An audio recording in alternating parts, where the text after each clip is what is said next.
Hi, I'm Brian Levin. We're going to begin with our call to order. Welcome to the December meeting of the California Commission on the State of Hate, which will be the Commission's final meeting of the year. Closed captioning is available for this meeting. The closed captions can be displayed in English or another language, which will allow you to view an automated live transcript of the meeting in another language.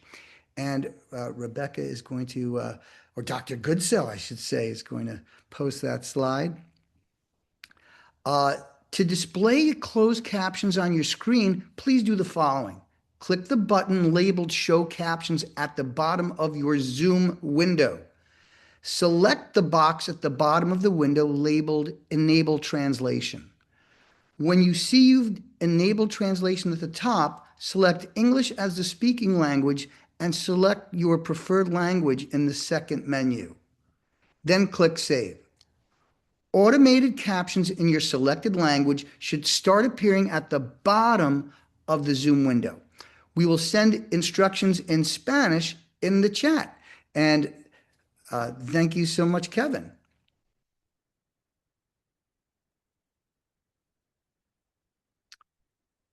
Next, unless we have a live translator, I think we have all this in our chat. We're going to go to the establishment of our quorum, and I am going to turn over that job to Dr. Alec Watts. Thank you so much. Thank you, Chair Levin. Chair Levin. Present. Vice Chair Damsky, Commissioner Che, Commissioner Cuellar. Present. Commissioner Roybal. Present. Commissioner Salcedo.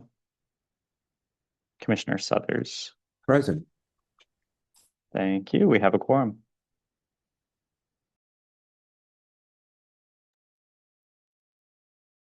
Excellent. Thank you so much. Next, we're going to move on to our following items that we have after establishing our quorum. The first is you may visit and view this agenda by going to our commission's website and clicking on the button labeled Meetings and Agendas. We will send the link to the agenda in that chat. And you can look that up right in our chat right now. I'd like to move on to reviewing the process for public comment, as this is a public meeting. If you are joining us on Zoom, and I really want to encourage the folks who are joining us on Zoom, if they'd like to participate, would like to make a public comment, please use the raised hand feature, which my wife reminds me of where it is every so often, but it's usually down by the bottom where you see the icons. If you are joining us by phone, you can raise your hand by pressing number 9, or star 9 rather, star 9, and star 6 to unmute. You may also submit a written comment by emailing us, and I highly encourage that as well, at all caps CSH at calcivilrights.ca.gov. If you submit a written comment that pertains to an agenda item, we will read it aloud or summarize it when the public comment portion of that agenda item is open and before any vote. If the comment is not about a specific agenda item, we will read it aloud or summarize it during the agenda item titled Public Comment on Items Not on the Agenda. And if I may just say, we really view the community interaction as pivotal to what we do.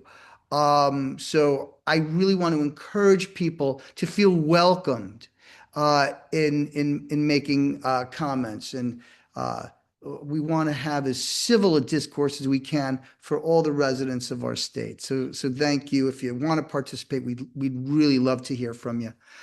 For anyone joining us in the room in Oakland, please raise your hand for a verbal comment and we will unmute the room. You may also submit a written comment by writing your comment on a piece of paper and handing it to Alec Watts, our staff member in the room there today. And if I could just say to our friends in Oakland, what a wonderful welcome we had, and what just marvelous participation when we did some time back our community forum that related to disability there. So thank you so much, our friends who are actually there live in Oakland. In the interest of time, though, we will limit verbal public comment to 2 minutes per person. So without further ado, we're going to go on to commission discussion. Kevin, do you have commissioners that have their hands raised? No hands raised. All right. Now we'll go to public comment, and this pertains to what we just discussed. Rebecca, do we have any public comment on Zoom? No public comment on Zoom. All right. Kevin, do we have any emailed public comment? No email public comment. Alec, do we have any public comment in the room in Oakland? No public comment.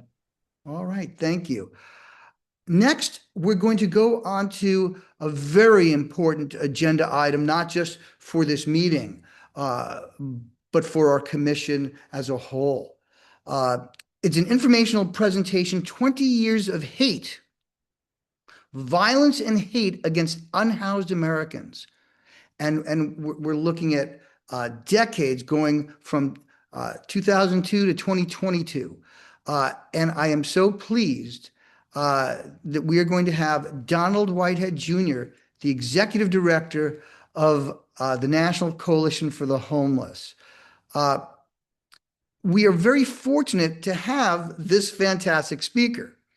I do want to note that the information presented today does not necessarily reflect the views of the Commission or the California Civil Rights Department. So now I'm going to just have the honor of introducing someone who I've seen his incredible work, both in the policy arena and helping individuals. It is such a special honor for me. You know, we do not endorse religions. We don't endorse necessarily NGOs and things like that. But there was a beautiful statement that one of my Catholic friends told me that Saint Teresa made as to what she said about helping those who were homeless. And she said, they're Jesus in disguise. It is not my place to advocate religiosity. But what I do think is so interesting, that we have an ethical duty, I think, as people in our country, irrespective of faith or none at all. And that is to treat all people that reside among us, especially now in this holiday season, with dignity and grace. And if there's someone who I've met in my life who has demonstrated that, when folks talk about being peacekeepers or doing good deeds, there are people who live it rather than, and that's why I am so incredibly pleased to welcome Donald Whitehead, one of the nation's leading experts on homelessness, substance abuse, and racial equity. He currently serves as executive director of the National Coalition for the Homeless, as co-founder of Racial Equity Partners. With 28 years of experience across every facet of homeless services, from the very high up, from the halls of Congress, down to the streets, sidewalks, and houses of worship. He's advised the Department of Veterans Affairs, contributed to major federal legislation, and as previously indicated, enhanced knowledge by testimony before not only Congress as referenced, but the United Nations as well. His leadership within the National Coalition for the Homeless is legendary. We don't have the time to go into that, but also his ability to work across different groups and communities. and he's directly supported large-scale housing efforts, including placing hundreds of chronically unhoused individuals into stable housing. A nationally recognized voice featured on major media outlets as well as in small community gatherings. Mr. Whitehead brings a deep intersectional understanding of homelessness, where we have transgender Americans, where we have people with disabilities, people who are homeless because of domestic violence. And he has placed a spotlight when these kinds of systemic injustices are there. His expertise is vital for this commission. It is just such an incredible honor to have you today. The floor is yours, Mr. Whitehead. Thank you so much, Chairman Levin, and I will echo everything you said about me and send it back to you. You have been a champion in this work for such a long time. It's an honor to be before this commission, but also an honor to call you a friend. And I really appreciate all the support and guidance you've given me over the years. So we want to talk about a 20-year journey that the National Coalition has undertaken to look at the level of violence against people experiencing homelessness.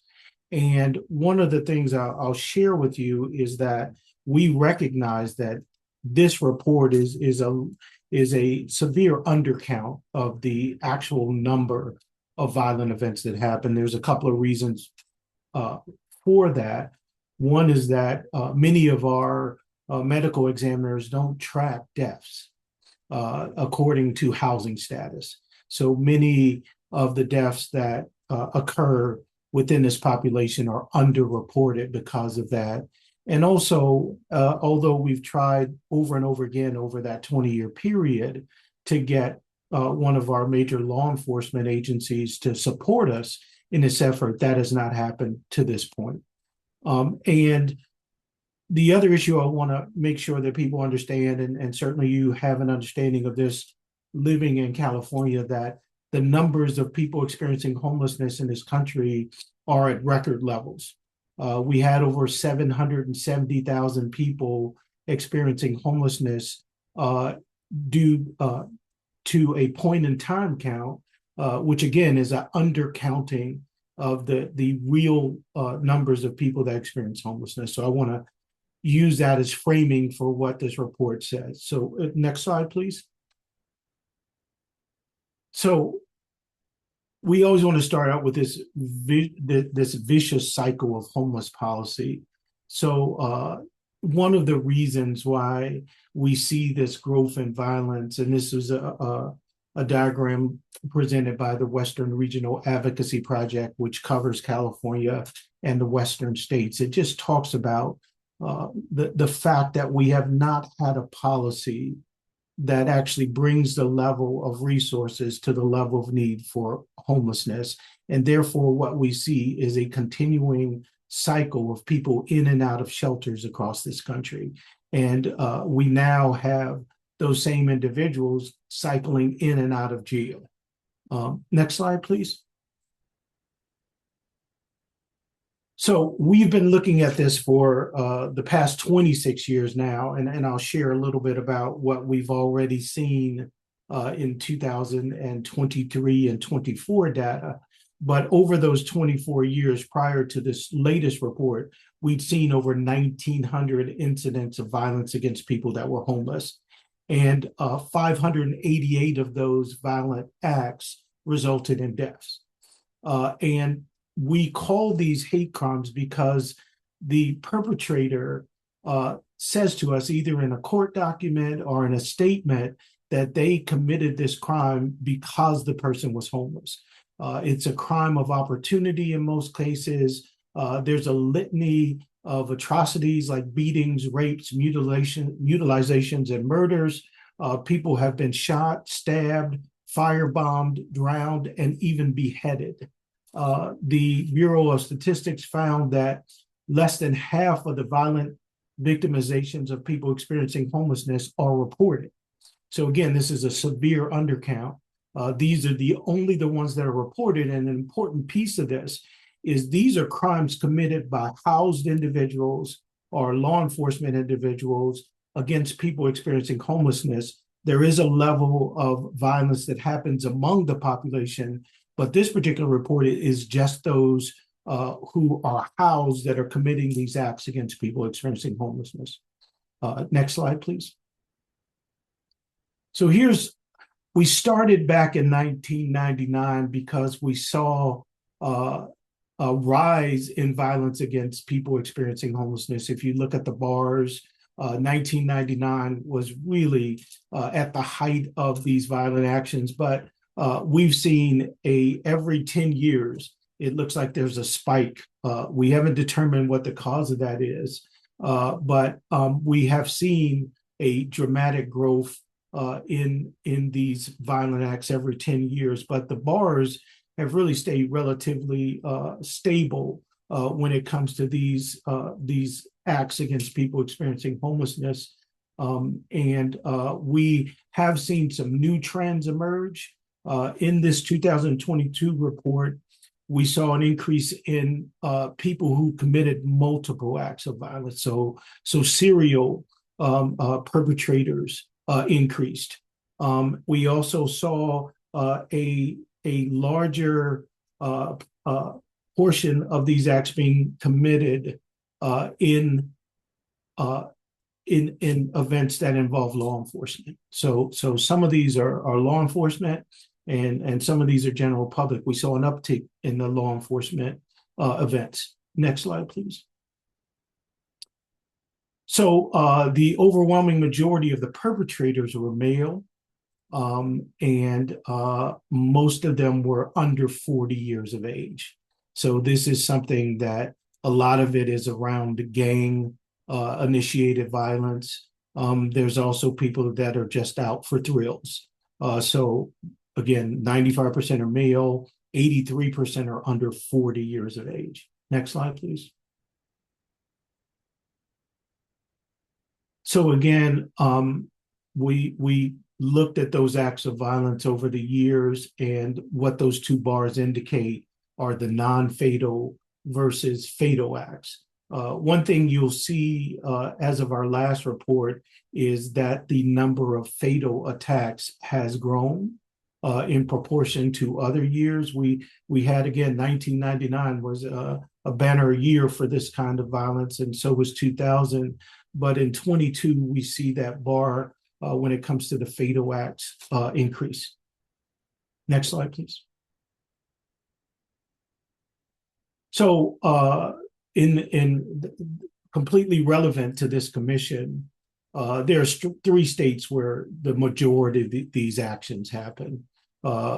California has over 100 of these incidents over the period, and this is just our 1999 to 2022 data. California, Texas, and Florida are where most of these events happen. There's very few places around the country, actually one where there aren't any attacks. Some of the territories as well, but most of the country has at least some violence documented against people experiencing homelessness. Next slide, please. So again, the acts of violence happened in 24 states and the District of Columbia, but by far, those three states account for 45% of the overall violence that we see. One of the things that we also found is that when there is a lot of rhetoric around demonizing people experiencing homelessness, so when there's a onslaught of negative rhetoric, the crimes increase. A perfect indicator of that is Oregon. Oregon hadn't been very high up on the radar, but recently the Supreme Court, the Johnson versus Grant Pass issues actually originated in Oregon. And while that issue was being litigated, and all of the rhetoric around it was negative, really kind of villainizing people experiencing homelessness, we saw a dramatic increase in these kinds of crime in Oregon, which hadn't reached our radar prior to that. Next slide, please. So again, these are the kind of things that are happening. As you see, Florida has a lot of these particular ordinances that make it basically, we believe that there's a direct connection between the criminalization of homelessness and it has consequences. Again, people are villainized.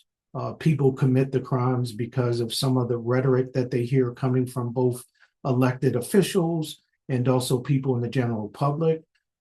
California has the check marks across indicate that all of these things in parts of California are illegal. And we know that criminalization is not a solution to homelessness. Actually, recent studies say that it actually exacerbates homelessness. Homelessness goes up both unsheltered and sheltered homelessness when criminalization practices are put in place.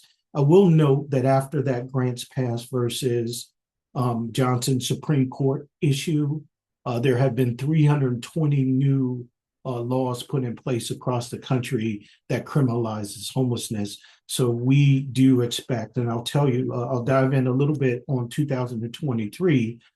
We would normally have those numbers finished by now.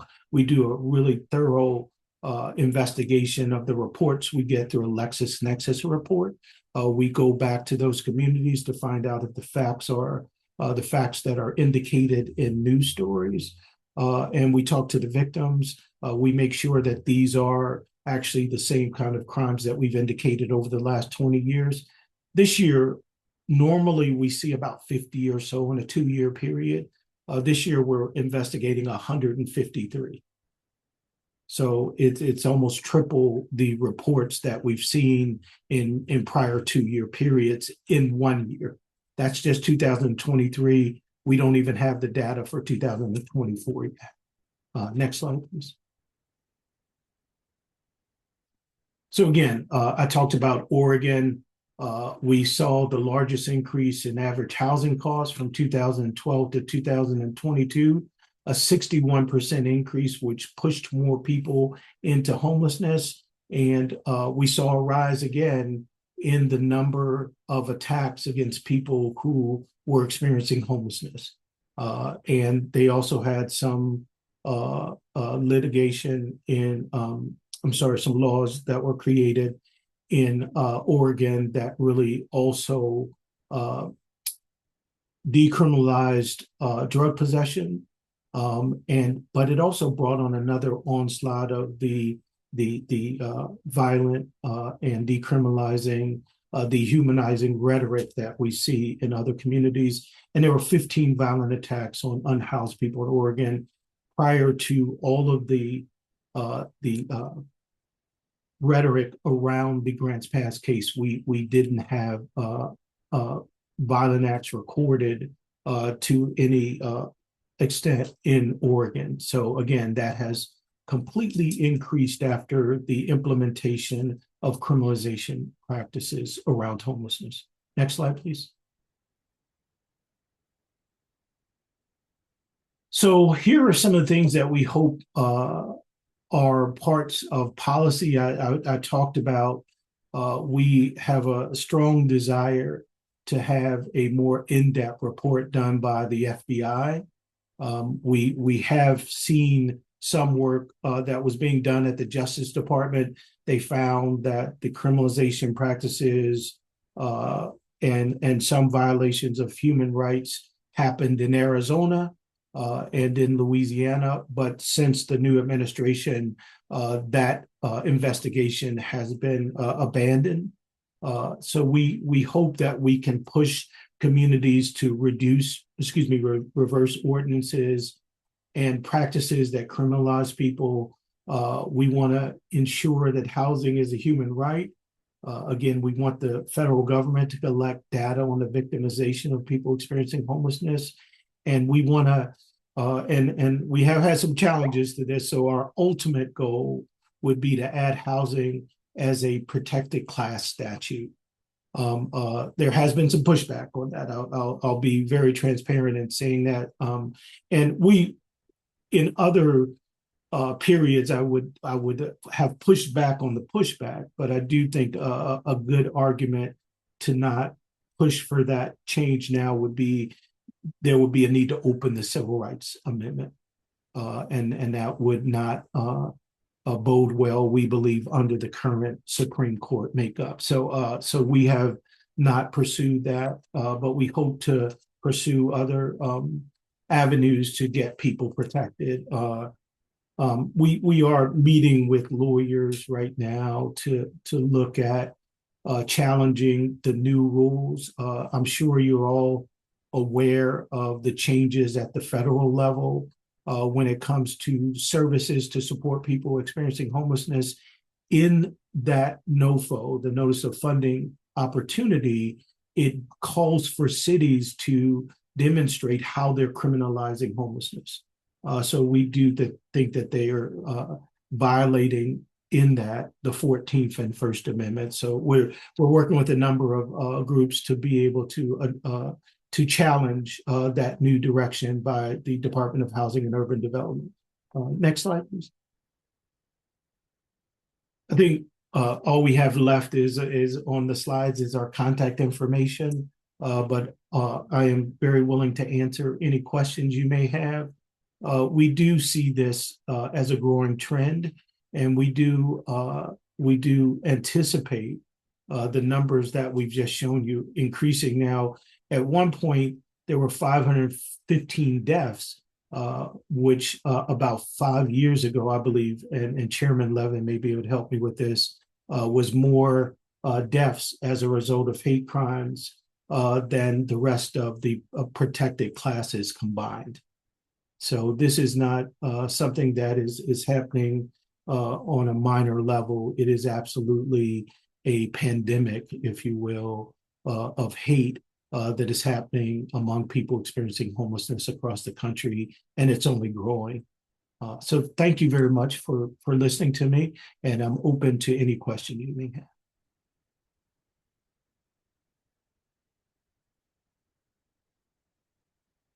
Kevin, would you be kind enough to moderate commission discussion, because it appears that at the very least we have a couple of commissioners. Commissioner Suthers was the first one I saw, and Commissioner Roybal.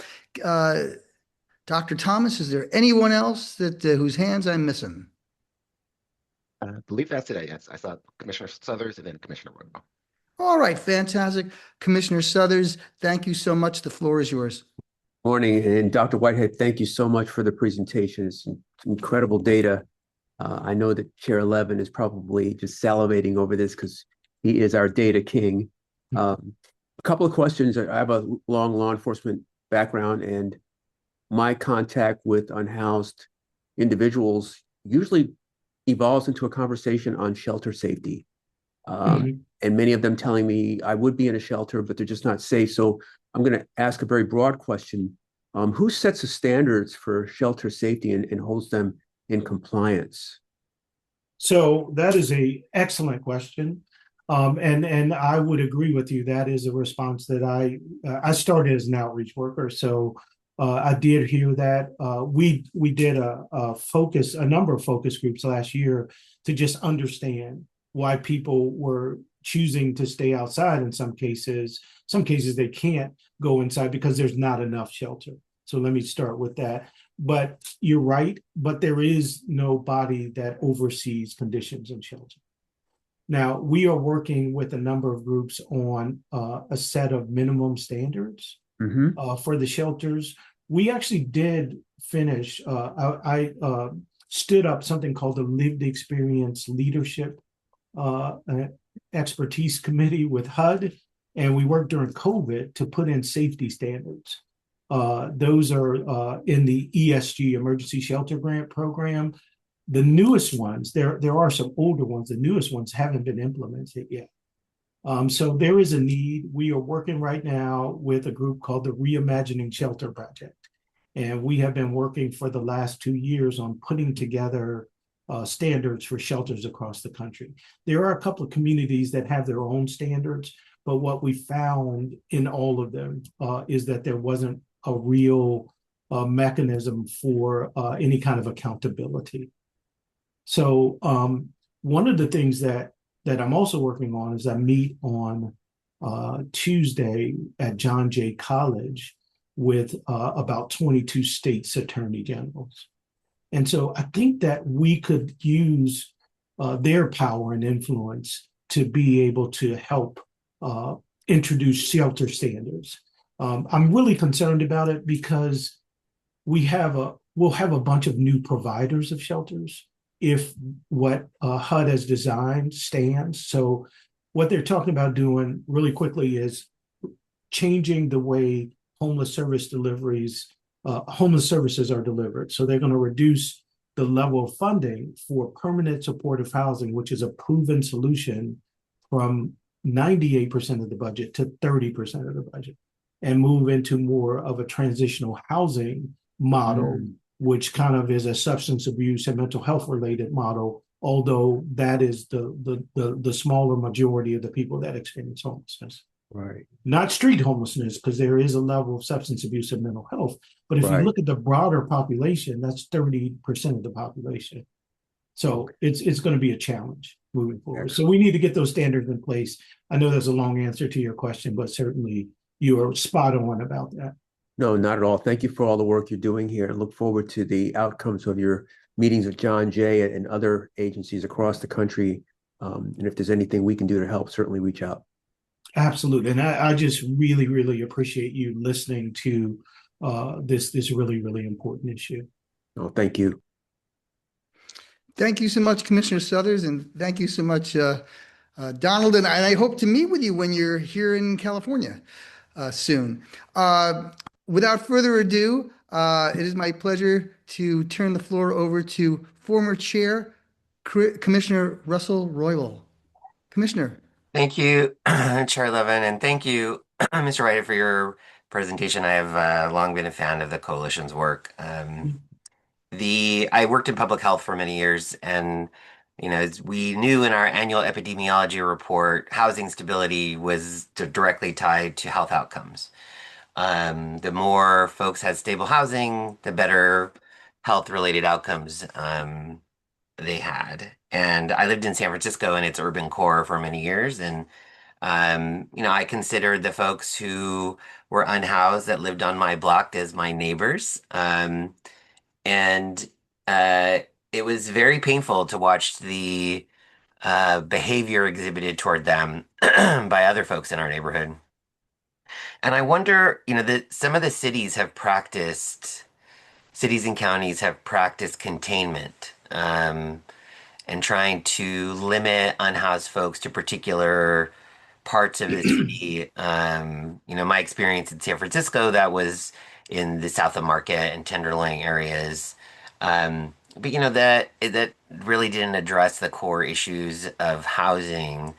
And I wonder, given what Commissioner Suthers, the question Commissioner Suthers talked about shelter safety, I know a lot of elected officials like to point to increase in shelter beds, but if people are not utilizing them, or safe camping, or any of the solutions that people have tried to address this problem, are you, given that plus the data that you just shared with us, which I think is very important and necessary for the commission's work, I just wonder, are you hopeful? Are you, this work can be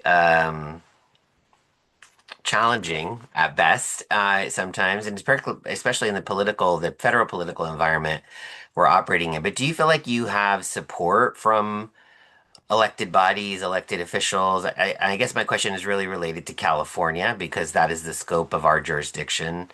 I would love to get your opinion, reflection on, is California, or are there particular cities, counties, other agencies in California that you feel are doing or moving in the right direction around solving, or at least putting forward solutions that make sense for folks who are unhoused? I think there's a number of communities that have some really exciting work and work that really gets to the structural issues that cause homelessness. So one of the best, I think, is in San Jose, where they're doing some upstream work. So the easiest way to keep people from becoming homeless is to address their needs before they get to homelessness. So prevention as a strategy is one of the most effective strategies. So with San Jose, they're doing some, and this also happens in Stockton as well. So they're doing a guaranteed income project that actually people contact them when they're in a crisis situation. And it's not a lot of money. It's relatively, it's $1,400, but they have about a 90% success rate for people not entering the homeless system after they get this intervention. So I think that is incredibly effective and important as a way to prevent homelessness. You have a lot of communities that have, there's some statewide groups like PATH and PATH Ventures that are doing work around permanent supportive housing. And if you look at the statistics, it has, for keeping people housed for over 2 years, a 80 to 90% success rate. So the communities that are adopting that as a strategy, and the idea is that, you know, a shelter is not a home. And so having a shelter or having a person in a shelter doesn't solve their homelessness, nor does criminalization. Once a person's fined, jailed, arrested, they're still homeless when they get finished with whatever that issue is. So you have the communities that are doing intervention through the legal system. I would point to the work in San Diego around homeless courts, the veteran homeless courts, as a matter of fact. There's been some good work within the VA on tiny homes. Now, the other thing to recognize is there's no one cookie cutter model to be able to address homelessness. We need a variety of solutions if we're going to truly address it. I would also talk about the work of Housing as a Human Right in Los Angeles and Hilda Solis on their adaptive reuse programs, because I think that is an incredible opportunity for communities all across the country. There are 4 abandoned buildings for every person experiencing homelessness. And the beauty in that, I think, is that it's a bipartisan issue. So Representative Gomez out of Los Angeles has introduced a federal adaptive reuse bill. The Senate Financial Services Committee has the Road to Home initiative that would also increase adaptive reuse. We're launching, in partnership with the Pew Research Institute, a 1 million adaptive reuse program, adaptive reuse unit program. So those are some of the promising things. There is a way to clear encampments, because we don't endorse encampments either. People should not be sleeping outside. But there's a way to do it in a way that's compassionate and effective. This isn't a community in California, but Dallas is doing a really good job of moving people from those encampments to housing. I would say Los Angeles too. I think the mayor is really putting an effort into making sure that people aren't criminalized, but they're actually provided with resources. I'm sorry, I know I'm probably close to over my time. Well, I but, actually have a follow-up question, which is around. Well, thank you for mentioning Supervisor Solis is in District 1 in LA, is the district I grew up in, because I think that work is really innovative. My follow-up question, though, is around when you were talking about statistics of violence and hate violence, and you mentioned law enforcement, some perpetuated by law enforcement. Is that my question is that perpetuated, or is that done when law enforcement does sweeps of encampments? Is that the primary way that is occurring? Yes, it's during sweeps, and it's typically with someone who may have behavioral health issues. So they may have had experiences with law enforcement that have caused trauma, and their reaction to that trauma sometimes does not end up in a positive way. I will say that many in law enforcement don't want to be doing this work anyway. they don't want to be raiding encampments. They would rather be working on other kinds of crimes. So some of our biggest supporters in this work are people in the law enforcement community. The other thing I would say about that is that there is also a number of great relationships with law enforcement. There are a couple of communities in Florida where the law enforcement community acts as outreach workers. And when there are trainings to law enforcement where they do have the capacity to be able to address mental health issues, it works out really well. But those officers typically get advanced very quickly. So they move on, and then we have people that are untrained in those positions. Thank you. And thanks for your work. Well, thank you. And thanks for your work as well. Thank you, commissioners. Do we have any other commissioners that would like to ask a question? Also, if there's anyone from the Civil Rights Department, we're treated to have many of them here today. So I don't want people to think because they're not commissioners, they shouldn't raise their hand, because as I say, with regard to my kids, I love them both the same. So please, if Civil Rights Department folks want to chime in and ask questions or have observations, please feel free. It's our pleasure. I see Dr. Watts with his hand up. The estimable Dr. Watts. Thank you, Chair Levin, and thank you for the presentation, Mr. Whitehead. I just wanted to follow up on one comment you made about adding housing status to protected class statutes.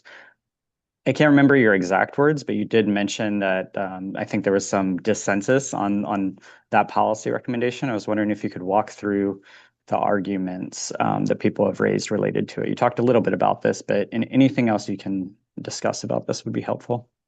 Well, the biggest argument, and actually Chairman Levin can weigh in on some of this as well. He was a part of some of those discussions. The biggest is, again, opening up the Civil Rights Amendment. And that was prior to the current makeup of the Supreme Court. The groups that we were working with from some of the other communities where people are marginalized or there is a high level of hate crimes were against moving in that direction. And also there would be some challenges about identification when it comes to housing status. So, and Chairman Levin, I don't know if you want to weigh in on this. I know you were part of some of those discussions. I would, as soon as I make sure that all my friends on the Commission and Civil Rights Department has a chance to go first. That was something I promised when I came on here. So I just want to make sure I go last. So yeah, the major argument was just the thought that we could go backwards in the Civil Rights Amendment if it was actually put before one, the makeup of Congress, but also the Supreme Court, which is a very valid argument, especially right now. So we were certainly satisfied with that argument. But we are exploring other avenues to be able to get those protections. Of course, some of the individuals that make up the homeless populations are already parts of, and that was the other argument, that they're already parts of the protections under the Civil Rights Amendment. So the LGBTQIA plus population, people that are disabled or people that are elderly, and all the ethnic backgrounds would already be covered. So some thought that there was no need because people were already covered. Thank you. And Thank just a you. quick follow-up. You mentioned, I think you mentioned issues with identification or challenges with identification. Could you tell me more about what you mean by that? So, the idea of housing status as a protected class is pretty broad. So it would have to be defined in some way. So we would have to figure out how we use that classification in a way that for its intended purpose. We could say people who are experiencing homelessness, but then there was the whole idea of The definition of homelessness is really like a strange definition, to be honest. I mean, there's a lot of argument within the sector about, so the definition doesn't include, for instance, under the Department of Education, if you are doubled up in a home, if you live with a relative, until recently, if you lived in a vehicle, which we know that people do a lot in California, unfortunately, just honing in on what that definition is would be another challenge that would make it very complicated.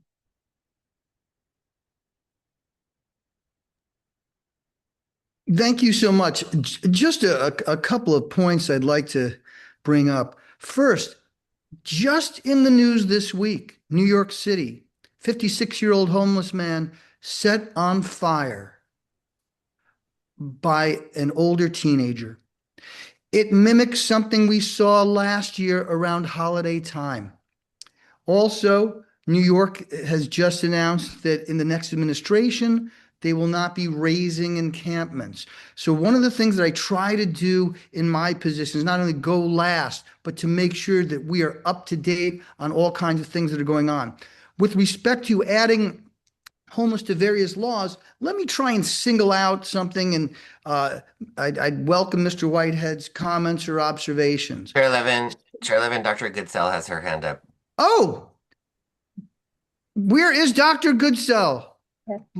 I cede to her. Thank you, Dr. Goodsell. Thank you. Yeah, I really appreciated your presentation. You mentioned trends in violence that kind of spike related to trends in public sentiment or in reaction to various legislation or things that happen. I'm interested in hearing about any programs or interventions you've seen effective in your experience at working to help kind of either respond to this, this uptick in violence or prevention, and particularly related to public sentiment. Sure. So there is a couple of groups that are in the sector. The Housing Narrative Lab is one. There's also Invisible People.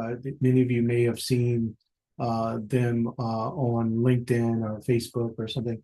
So one of the ways that we work to address it is through storytelling and using the multiple platforms, social media platforms, and in our own internal websites to really promote the underlying stories of homelessness. One of the things that we're developing is a canvas.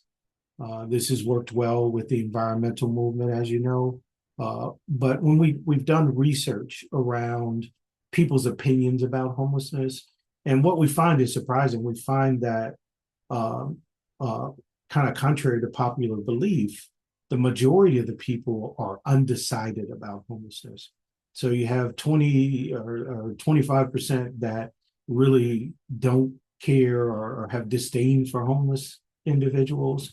There's another 25% that are fully in camp supportive of homeless individuals, but there's 48% that have not made a decision yet. And so we are targeting that 48%. So we know that they don't use traditional media or traditional outlets that we use in social media.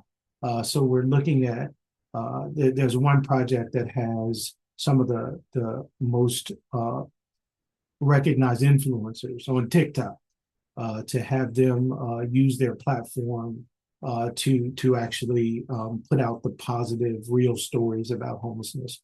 We have a speakers bureau that goes around the country to civic organizations and churches and universities to talk about the issue as well. And we also have a project called the Lived Experience Leadership Training Academy, where we train people who've gone through the experience of homelessness in leadership so that they can be a part of some of the groups that are deciding on homeless dollars in their community. And finally, we do a conference every year. Every other year, it's in San Jose, as a matter of fact. where we bring together people from the homeless community so we can share ideas about how to address some of those negative stereotypes and change the narrative. Those are the things that we're doing. We're doing our best to enlist. One of the things that this isn't the first time we've had kind of this onslaught of homelessness and kind of policy that really negatively impacts people that are marginalized. It happened in the 80s as well. It also happened during Hooverville, and each of those times there was a grassroots organizing component attached to it. So that's the other thing that we're working to create. We have something called the Bring America Home Now campaign that addresses grassroots organizing. Thank you. And we're going to defer to, not defer, to my dear friend, Dr. Kevin Thomas, who I just want to take a second, though, before I give you the mic. And that is, I wanted to thank you and Dr. Goodsell and all the wonderful folks from CRD that made our most recent Reading confab a success, as well as today's. Because, please, if I may, these are folks who are invested in giving voice to a lot of folks who don't normally get a voice before legislatures or city councils. So, Dr. Thomas, you're not going to get to sneak in there without me offering my profound gratitude and thanks for the one in the rain for the wonderful job that all of you did. Thank you, Dr. Thomas. The floor is yours. Thank you, Chair Levin. And thank you, Director Whitehead, for sharing your expertise with us today. My question, you did a great job kind of giving us a sense of a profile of the perpetrators of this type of violence. I'm wondering if there's a similar type of profile for folks that are more susceptible as either victims or survivors of this type of violence. Are there particular communities of unhoused that may need even more help than others? Absolutely. In the full report, that was just a brief kind of top line outcomes from the report. But if you look at the full report, which you can get on our website, it gives you a very detailed breakdown of the demographics. And of course, the demographics are really in line with some of the more marginalized communities. So certainly there is a overrepresentation of people of color, people from the LGBTQIA plus population, and the elderly. The victims range. I mean, the youngest victim over that 20-year period was 8 months old, and the oldest is in there like 82, I believe. So there was a transitional housing program in Indiana that was firebombed, and all the children were killed in that incident. So the full report, which I can share with Chairman Levin, does have extensive breakdowns of the demographics of both the perpetrators and the victims in this case. Thank you. Thank you so much. And as someone who's gone from city to city, whether it was Austin or Kansas City or New York or DC, the folks come to you and they tell you their stories, just like at our community fora. And it was transgender people. It was people with graduate degrees, people who couldn't get access to certain kinds of health care, victims of domestic violence. It's the kind of immigrants.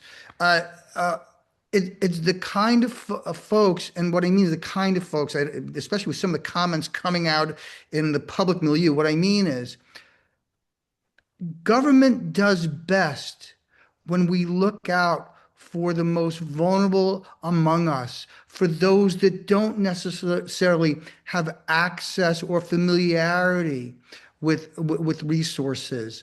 And I've been forever moved by that. Let me just respond to a couple of quick things, because I do want to make sure that this is a fora for everybody. I do want to answer a couple of questions that seem to be directed my way. So I will, in lieu of saying something else, go into a few factual things. First, State Senate, about a quarter century ago, 2001, did a study a small victimization study of homeless people in California, and they found that those individuals had a greater risk of criminal victimization in about a year than people were across more suburban backgrounds. I see a hand up. Dr. Watts, did you want to say anything? I'm sorry. Apologies, no. Oh, okay. Oh, okay. Just wanted to make sure if you wanted to go in there. With respect to one thing, and that is because we covered a lot of activities here. With respect to criminal victimization, over a half dozen states now either collect data or in their hate crime statute cover homeless. This includes, by the way, Florida and Maryland, and other states are looking towards it. I can tell you when the Shepard-Byrd Hate Crime Act was coming up, a big issue was not that homeless people don't deserve to be covered, that it would affect the chances of the act being passed. Because there were concerns about things being expanded.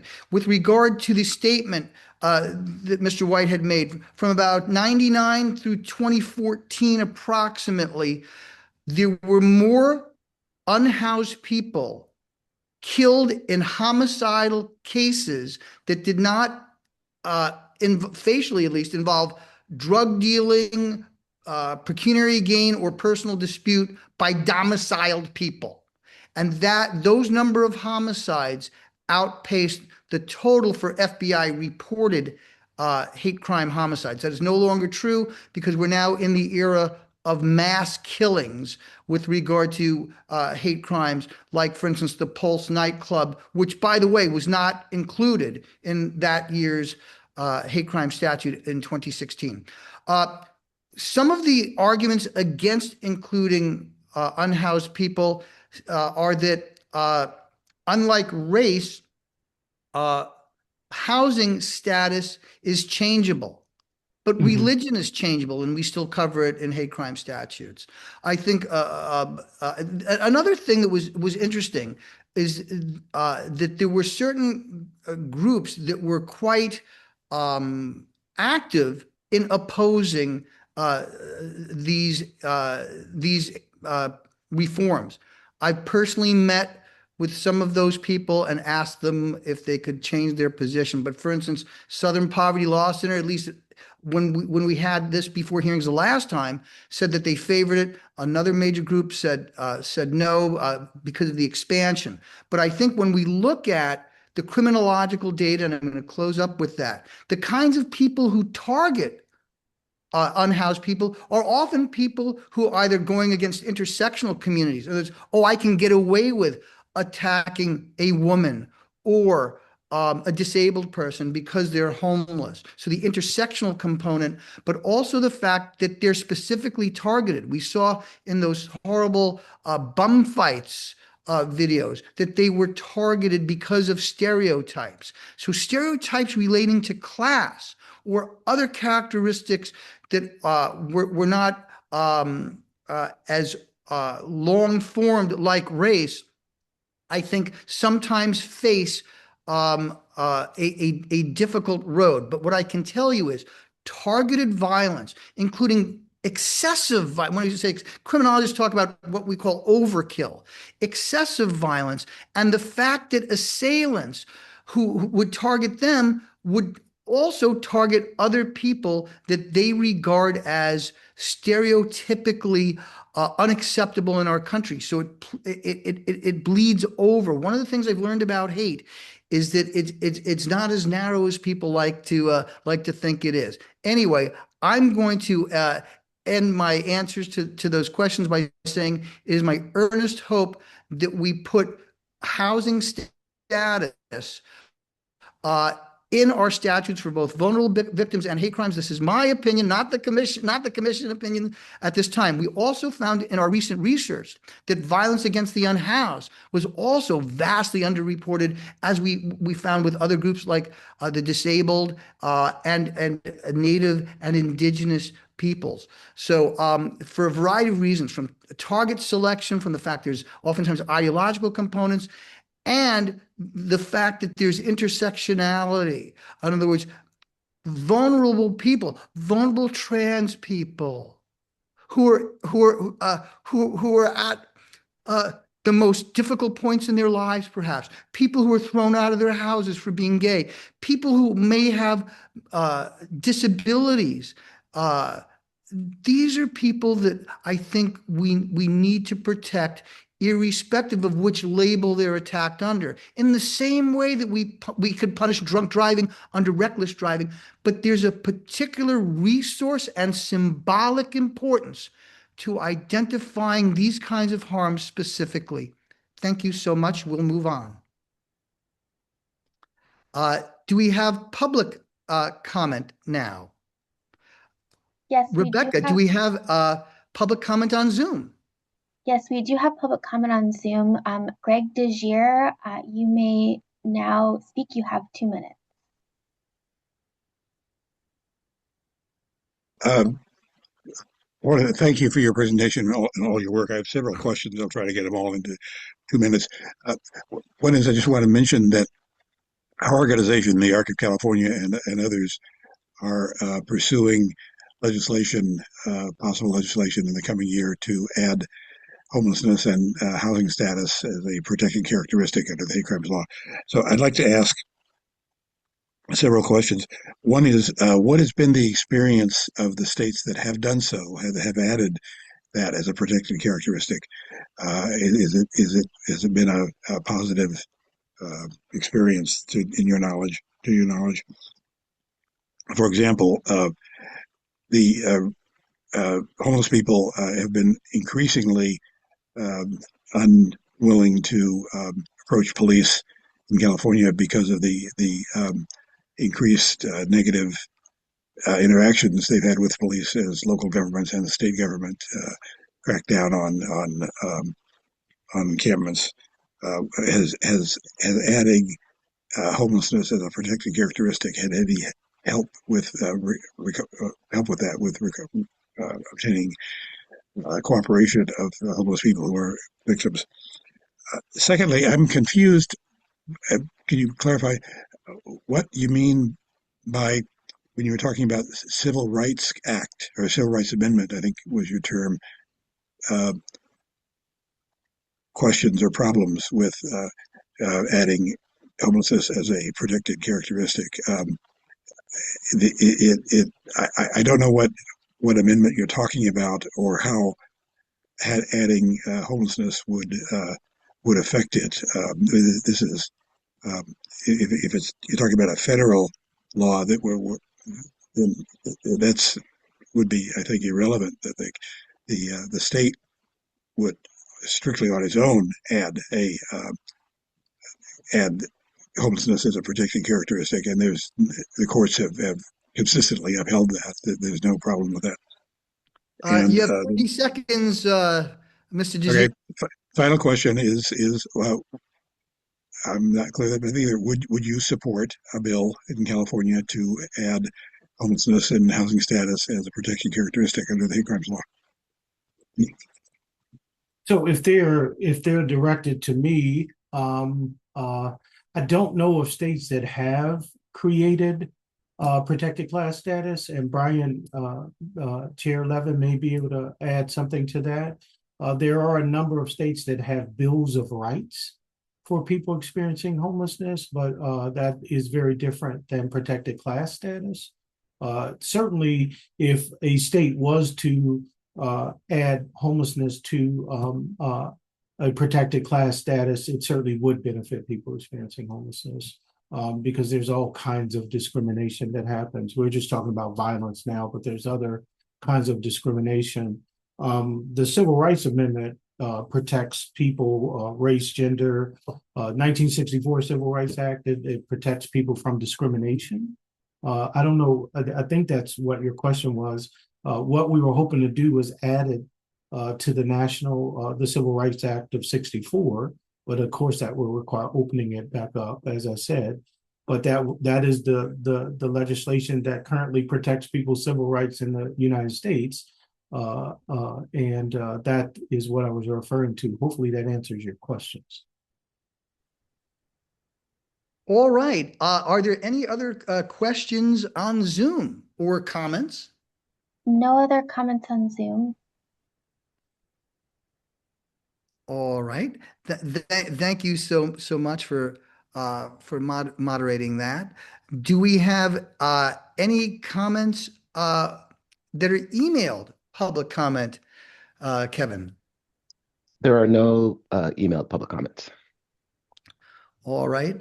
Alec, do we have any public comment in the room in Oakland, California? No comment in the room. All right. Fantastic. Just before we move on, there are a little more than half a dozen states that cover unhoused status in their statutes, although a couple of them are more data oriented. But with no further ado, if we could move on to our next items and just give a hearty thank you to this wonderful speaker, Donald Whitehead, who I've known for so many years, who is always rolled up his sleeves to do good.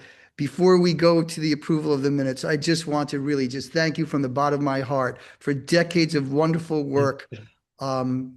You're a marvelous person. Thank you so much.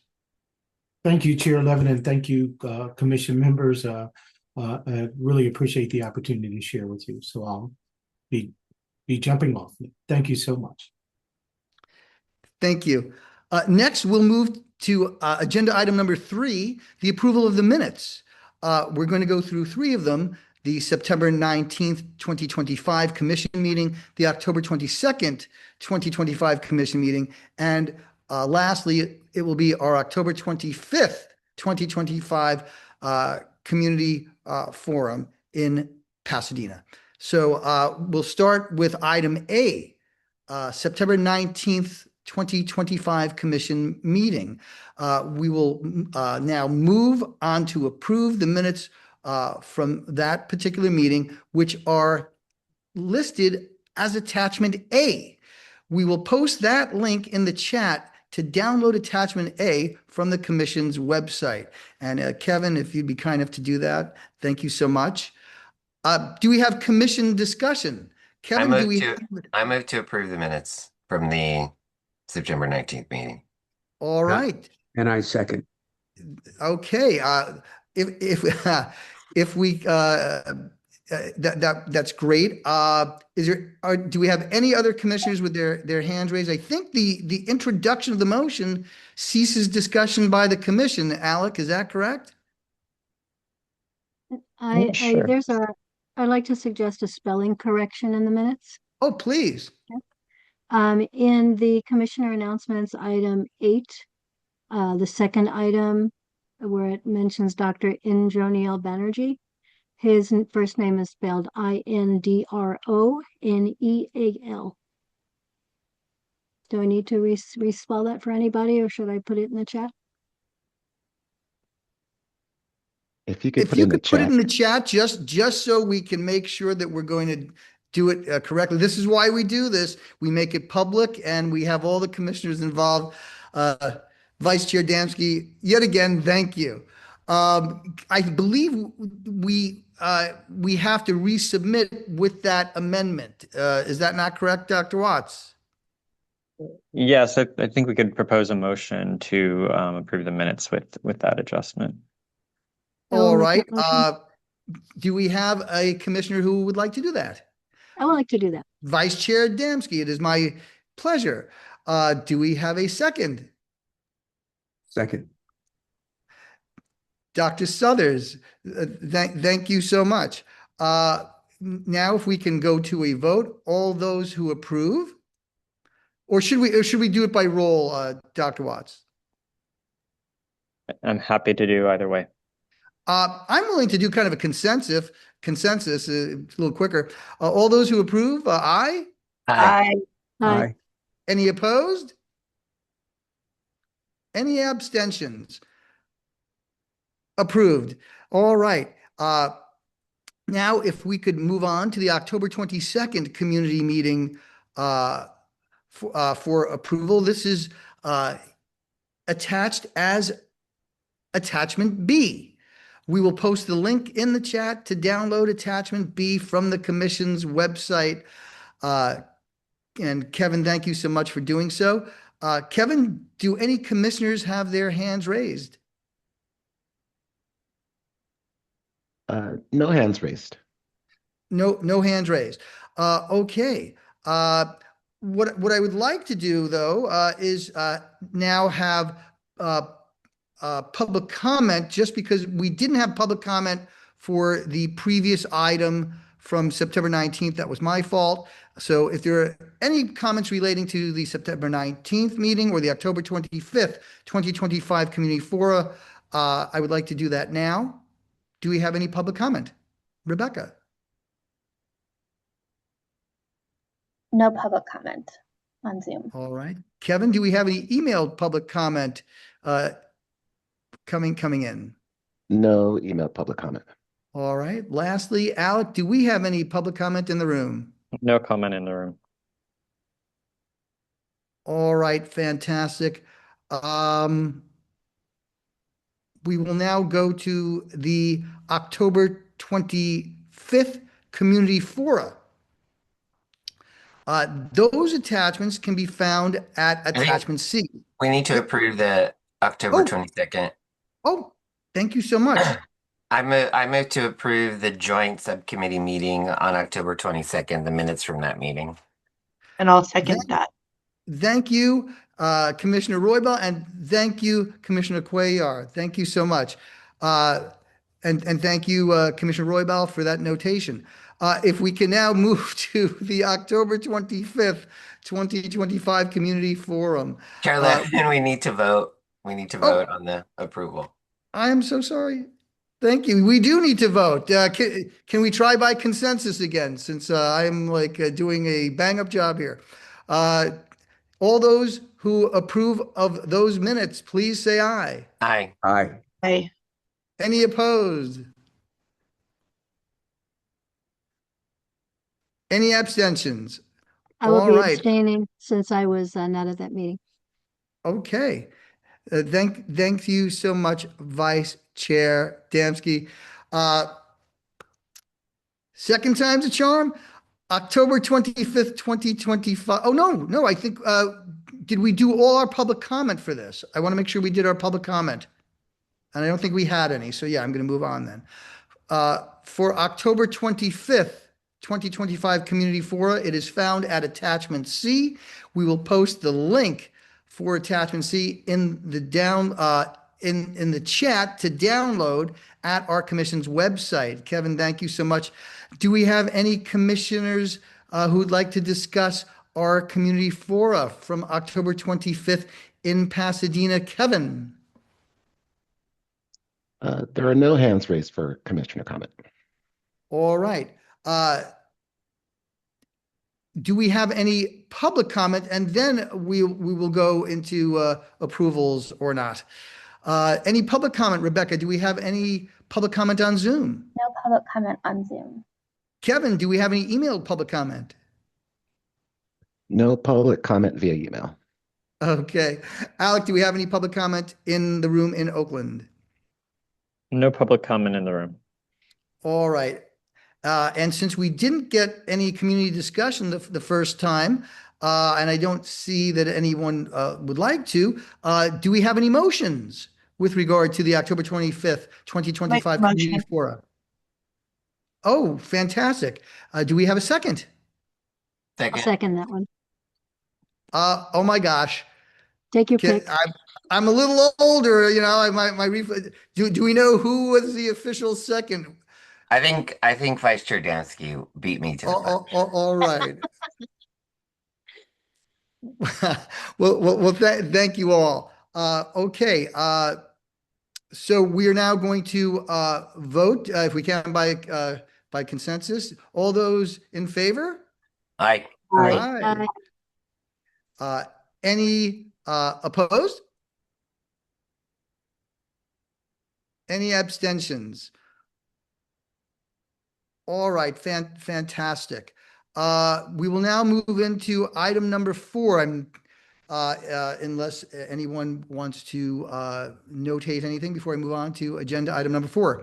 All right, we're going to have the chair and subcommittee updates, but as is my promise and custom, and I think it works better, I would like to turn it over to my vice chair, Andrea Beth Dansky. Commissioner Dansky, if you have any updates or anything you'd like to say, please do, and then we'll go to the subcommittees, and then I will go last. I do. Thank you, Chair Levin.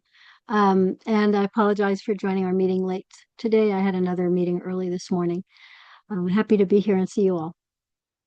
In our daily walk in the world, we may have experiences which cause us to reflect on the work we do in this commission, its purpose, and how we can further its mission. This week, I was fortunate to have a variety of such experiences. I spent the week at a conference for water agencies, focusing on everything involved in providing water that is clean, safe, secure, and sufficient for California's population, agriculture, and industrial needs. One message I heard over and over again is that everyone needs water. It is our common denominator. Regardless of our beliefs, our culture, our race, our zip code, our political party affiliation, or any other identifying characteristic, we all rely on water. It is the great equalizer. The closing message of the conference was about lobbying our representatives in Washington, D.C., and the fact that every one of them will want to ensure that their constituents have sufficient water. What gave me hope in that talk was the possibility that water has the power to unite us.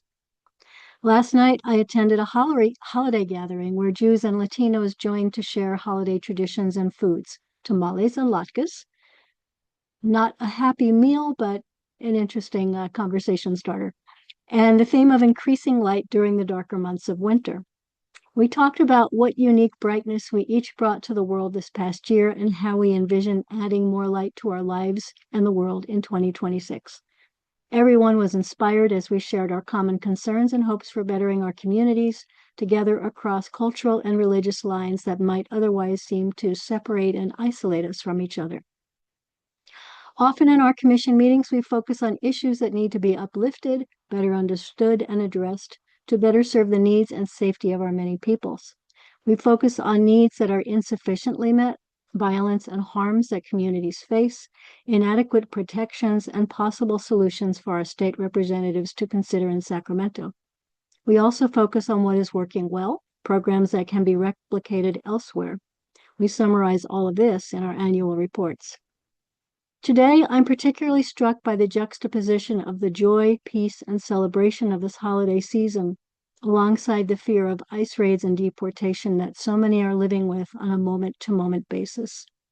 It is hard to feel joyful and safe when my neighbors might not come home tonight or ever again.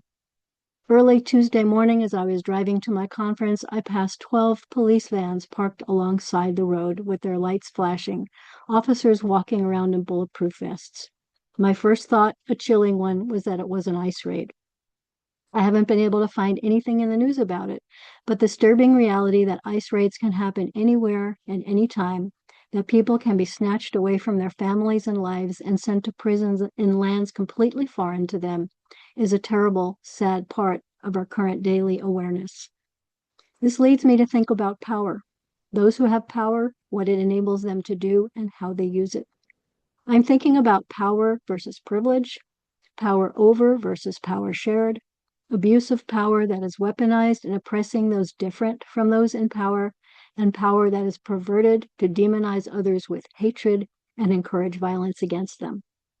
Properly, power should go hand in hand with earned trust, but now we are seeing power increasingly serving only those who have it, coveting it like a greedy asset. One of the things I'd like to see this commission look into in 2026 is this politics of hate and explore ways to counter it and successfully defeat it. We all deserve better. Finally, we need to be mindful that the politics of hate is not limited to one political party or organization. In particular, we are seeing that the politics of hate are pointed at the Jewish community from every political sector. I would like to see this commission explore whether this is also true of other communities of concern and what can be done about it. And I thank you for the opportunity to make these comments today, Chair Levin. Thank you so much for just a magnificent presentation. And if I may try to do a segue, to me, this wonderful statement, especially at this time of year, brings to mind the Reverend Dr. Martin Luther King's statement, where he said, "We will not be satisfied until justice rolls down like waters and righteousness like a mighty stream." So I sometimes do tie ideas together. If we can now, I'd just like to move forward, not with my statement, but I want to encourage people to sign up for the commission's listserv to receive announcements about the commission meetings and community forums, as well as community reports. We'll share the link to sign up in the chat. As a reminder, and as always, if you feel you're a victim of a hate crime or hate incident, you can contact the California versus Hate resource line to report the incident and be connected with resources. And we'll send that link in the chat as well. I also want to remind you about the free services available for communities through the California Civil Rights Department's Community Conflict Resolution Unit, which I like to call CREW, but I was told not to use acronyms so much. So Community Conflict Resolution Unit. If your community is experiencing heightened fear, conflict, tensions because of discriminatory practices, hate incidents, or hate crimes, the Community Conflict Resolution Unit may be able to assist. CCRU offers a range of conflict resolution services to help communities effectively address hate and discrimination-based community conflict. All CCRU services are free, and there's not a lot of that going around these days. Free, voluntary, and confidential. Additionally, these services can be requested by completing the request for service form online and emailing that form to ccru at calcivilrights.ca.gov. And I know I got Dr. Goodsell a little bit offhand, just because I wanted to put this in up top and really bifurcate it from my chair statement, which I want to follow all the subcommittees. But I wanted to make sure that I got out to the public right away. There's a method to this. All the information that they can get with regard to our website, the Services for California versus Hate, as well as the really impressive people at the CCRU, which is the Civil Rights Department's Community Conflict Resolution Unit. And with that done, what I'd like to do is move to the subcommittee updates. What I'd like to do is, again, I'm going to go a little out of order because I don't want to just continue speaking. I'd like to go to this what is item C, the Subcommittee on Resources, Support, and Responses with Commissioner Suthers, because I will speak after Commissioner Suthers and Commissioner Cuellar, as is my practice. So for those who are looking at the agenda, B will come last, and then my chair statement. So without further ado, Commissioner Suthers, thank you. Thank you, Chair Levin. And the Subcommittee on Resources, Support, and Response report is that we are currently working with subject matter experts to study hate crime offender rehabilitation programs with a focus on effectiveness and best practices. We also continue to explore options for providing resources and support to Cal OES as stipulated in the Commission's authorizing statute. As you all may know, the Commission has a contract with Williams Institute at UCLA to complete research related to hate against the LGBTQ community. The UCLA Institute recently released a study funded by this contract that reviews 25 years of research on interactions between the LGBTQ people and law enforcement. According to the Williams Institute, the findings show that the LGBTQ communities, particularly the LGBTQ people of color youth, and transgender and gender nonconforming individuals have faced profiling, entrapment, discrimination, harassment, and violence from law enforcement for decades, and this mistreatment continues to be widespread. I believe, Dr. Watts, I'm not quite sure if I can put the link to that information in the chat. Okay, I'll do that. And that will conclude my remarks for our subcommittee report. Thank you so much, Dr. Southers. We're going to now move on to our next subcommittee, and we'll have discussions about all these later.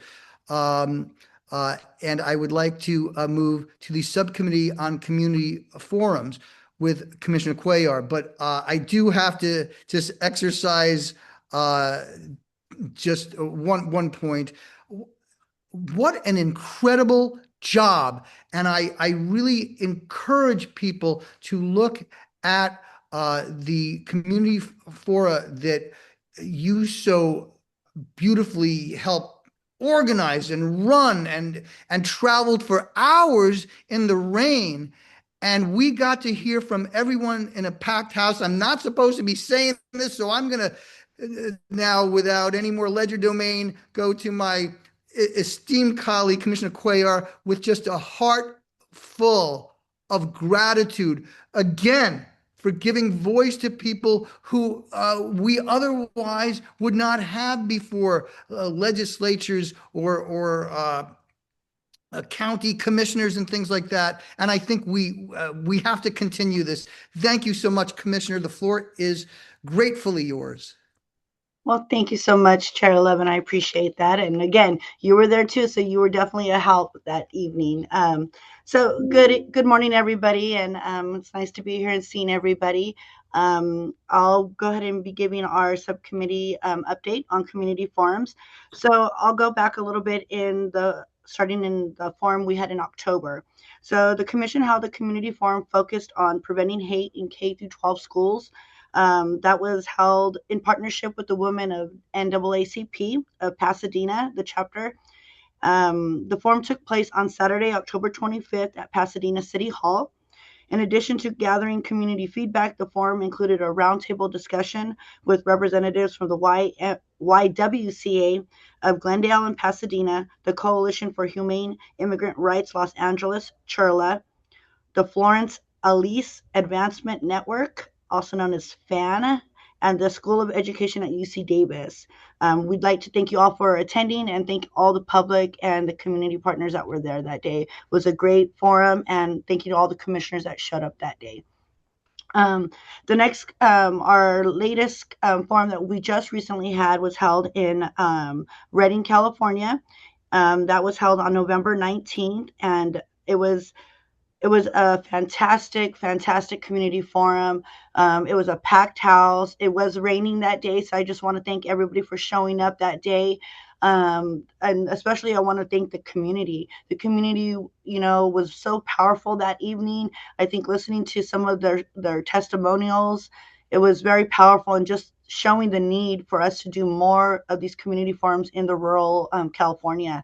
It was the first time that they've ever had any type of organization go and listen to their concerns. So it was very eye-opening, just the issues that's happening in Redding, California, and Shasta County. And I'd like to thank all the public that was there, again, like I said, and all the great organizations that are really putting such a great effort to really eradicating hate in their area. And Chair Levin for being there with me and helping me, with the forum, I think. And again, it was raining that day and we had it in the evening time. So it was a little lengthy, but it was really great to hear from all the community members. So I just want to thank you all for being there. And it was a very powerful. So I hope everybody will watch it on YouTube. That wasn't available to be there, but it was really powerful that evening. We did walk away with some testimonials that some of the public wrote us. So I will plan on sharing those with the rest of the commissioners. I'm not too sure if I don't know if CRD, Kevin, or anybody have those have the copies, but if not, I do have the copies, so I will forward those to you guys. And if you guys can help spread them to the commissioners, that would be great. And next, well, a little bit about the forum. Obviously, the forum featured speakers representing Shasta Equal Justice, Shasta County Indian Education Consortium, and the United Way of Northern California Building Bridges Initiative, who discussed community-based solutions to addressing hate, fostering equity, and promoting civil discourse. So again, thank you to those organizations that showed up that evening. And next, the subcommittee is in the early stages of planning for next year's forum, and we'll be seeking recommendations from the full commission. If you have any recommendations or suggestions for topics, issues, or geographic areas for next year's community forums, please share them with us. We'd be happy to go and hear what the community has to say. So thank you so very much, and happy holidays to everybody. If I don't see you guys or speak to you guys before Christmas, happy holidays to everybody, and I hope everybody has a safe and wonderful time with their families. So thank you. That ends my report. Thank you so much. Before going on to comments with respect to the subcommittees, we're going to do all the subcommittees. If folks want to comment, there's room coming up. But just before I go into the next subcommittee, this was a critically important community forum. And when you have families of people who lost children, we have an imperative. We have an imperative to make sure that we respond in a way that guarantees compassion and the dignity and grace of all people in our state. And I want to again reiterate on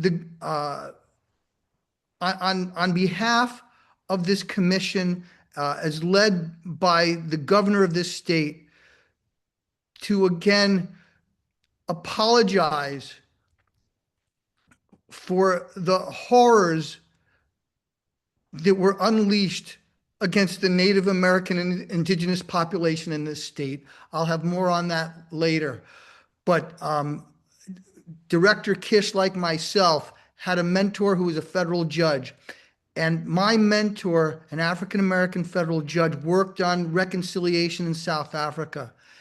And the ways that we start are arming ourselves with history and information, humility and grace. So I from the bottom of my heart, Commissioner Cuellar, I've been to every single one of your forums. You have done so much good for our state that it's a gratitude that we won't be able to repay. But thank you from the bottom of my heart. And to those families as well. What a terrible thing. My apologies. Next, sorry, we're going to go into the subcommittee on patterns, trends, and prevention, if Professor Levin can compose himself. This subcommittee held a collaborative meeting with the subcommittee on community forums on Wednesday, October 22nd, to identify and discuss potential synergies. It was really helpful. Some additional data requests were kind of broached there, and how to contextualize it. So really helpful. Additionally, the California Health Interview Survey on California's experiences with hate are going to be released in a webinar next week on Tuesday, December 9th. And let me tell you, and don't believe everything you read online, okay? This is incredibly helpful, complementary information that governments and academics have been using since at least the early 70s, since 1973, when we had the National Criminal Victimization Survey introduced. And we've had, and one of the things that I've endeavored to do during this year was one of the biggest quivers we have for the protection of civil liberties and the grace and dignity of all people in our state is community interactions and data. And this is one of the most comprehensive and in-depth types of data that's been collected, and it's at a time when other collections are being hidden or even discontinued. So I encourage you to view that and recall many of the groups with particular vulnerabilities that we talked about today, the unhoused, immigrants, Native Americans, and others. We've been able to lift some of the opacity that exists in other types of data. So this is really important stuff. I'm not just cheerleading this because they're my friends. This is required reading. Anyway, researchers will also share a new policy brief that looks at the quantity of hate acts in California, mental health care, and other types of support for victims received and those that had access to, as well as unmet needs across several socio-demographic characteristics and geographic regions. Some other things that we're seeing as well. Recent report just released in concert with the Transgender Day of Remembrance, which we discussed in Reading. Remember, there are people that want to be heard in some of the smaller and inland communities as well.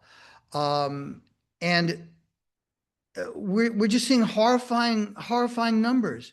58 transgender Americans. These are our neighbors and friends. I meet with parents. I meet with people who are transgender, particularly at this time of holidays. And again, I'm not promoting religion, but I am promoting decency. And that's part of our American ethos. 58 people lost their lives. According to the most recent data from this year, 27 in violence and 21 by suicides. Far more than some of the disputed athletic events, which are often on front pages and online. But we're not going to allow people who are our neighbors to suffer without standing up for them. And data is critical. Brian Levin, he, him, is what I said over in Reading, and I say it again today. Moving forward, just yesterday, the LA County Commission on Human Relations, who I've enjoyed a relationship since the early 80s, actually, it's a long time. They've been putting out a report. They came out with a report yesterday. It showed just a 1% decline, really in line what we've been seeing from my research, which I gave over to the commission, as well as the FBI's data as well. So we're really hugging records. But one of the things that I brought up in prior commission meetings was how when I went through the FBI data on the suggestion of Maya Berry with the Arab American Institute, and looking at there's heightened violence, particularly against certain communities. And one of the things that we saw was with respect to the transgender community was not only a significant increase, but 95% of those victimizations were violent. This is the day-to-day routine of our neighbors and loved ones and has no place in a civilized society. Yet tens of millions of dollars was spent during the last election cycle demonizing our neighbors. A terrible thing.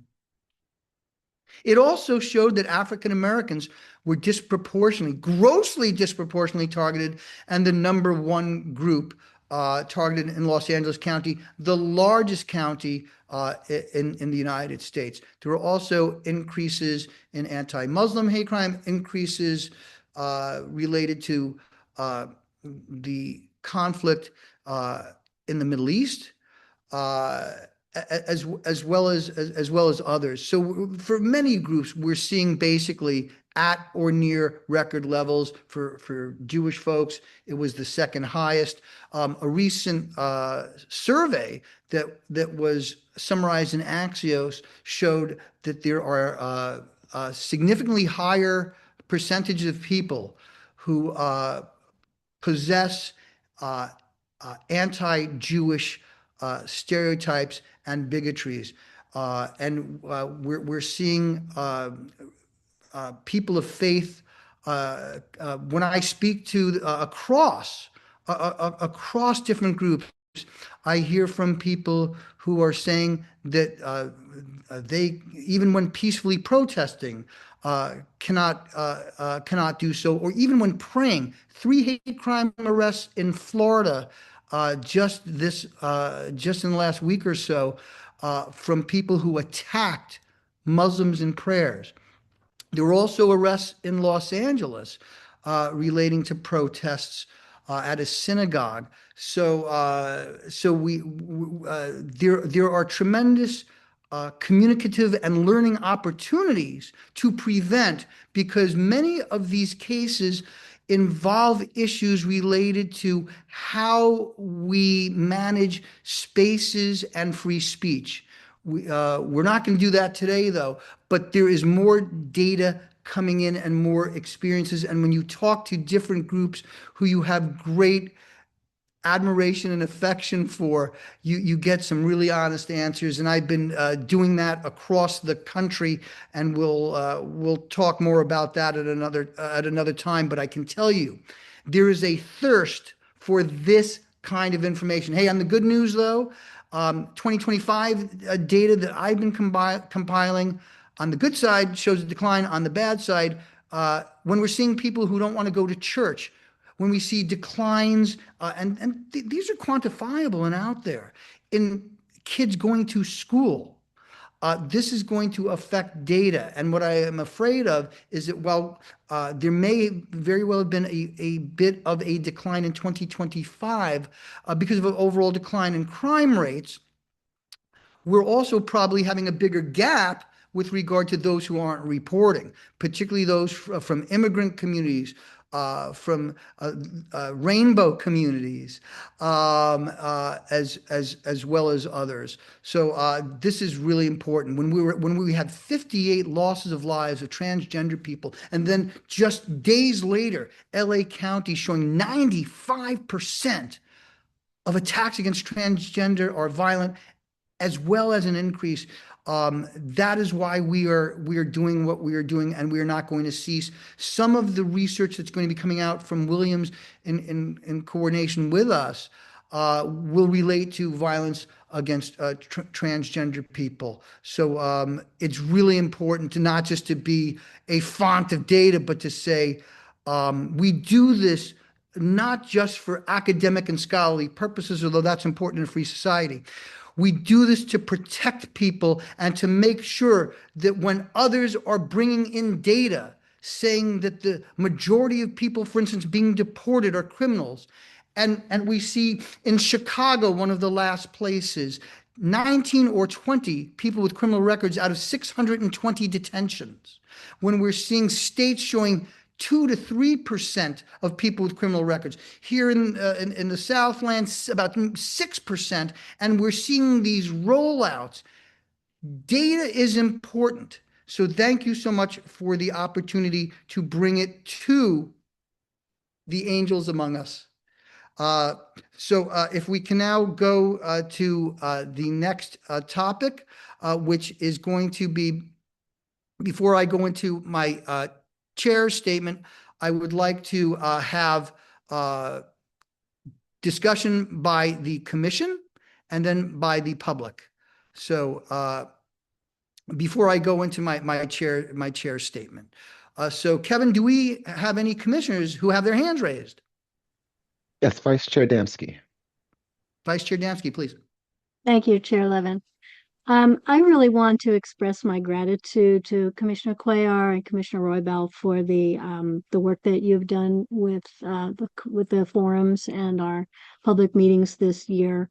I think the reception that we received in the communities where we went was very positive, very well appreciated, and I just can't say enough good things about your work, and also about how deeply moving it is to hear the impactful stories of people in various communities across the state, and to bring these stories into public awareness when ordinarily they might be more hidden. So I really want to say thank you and express my appreciation for that work. Really well done.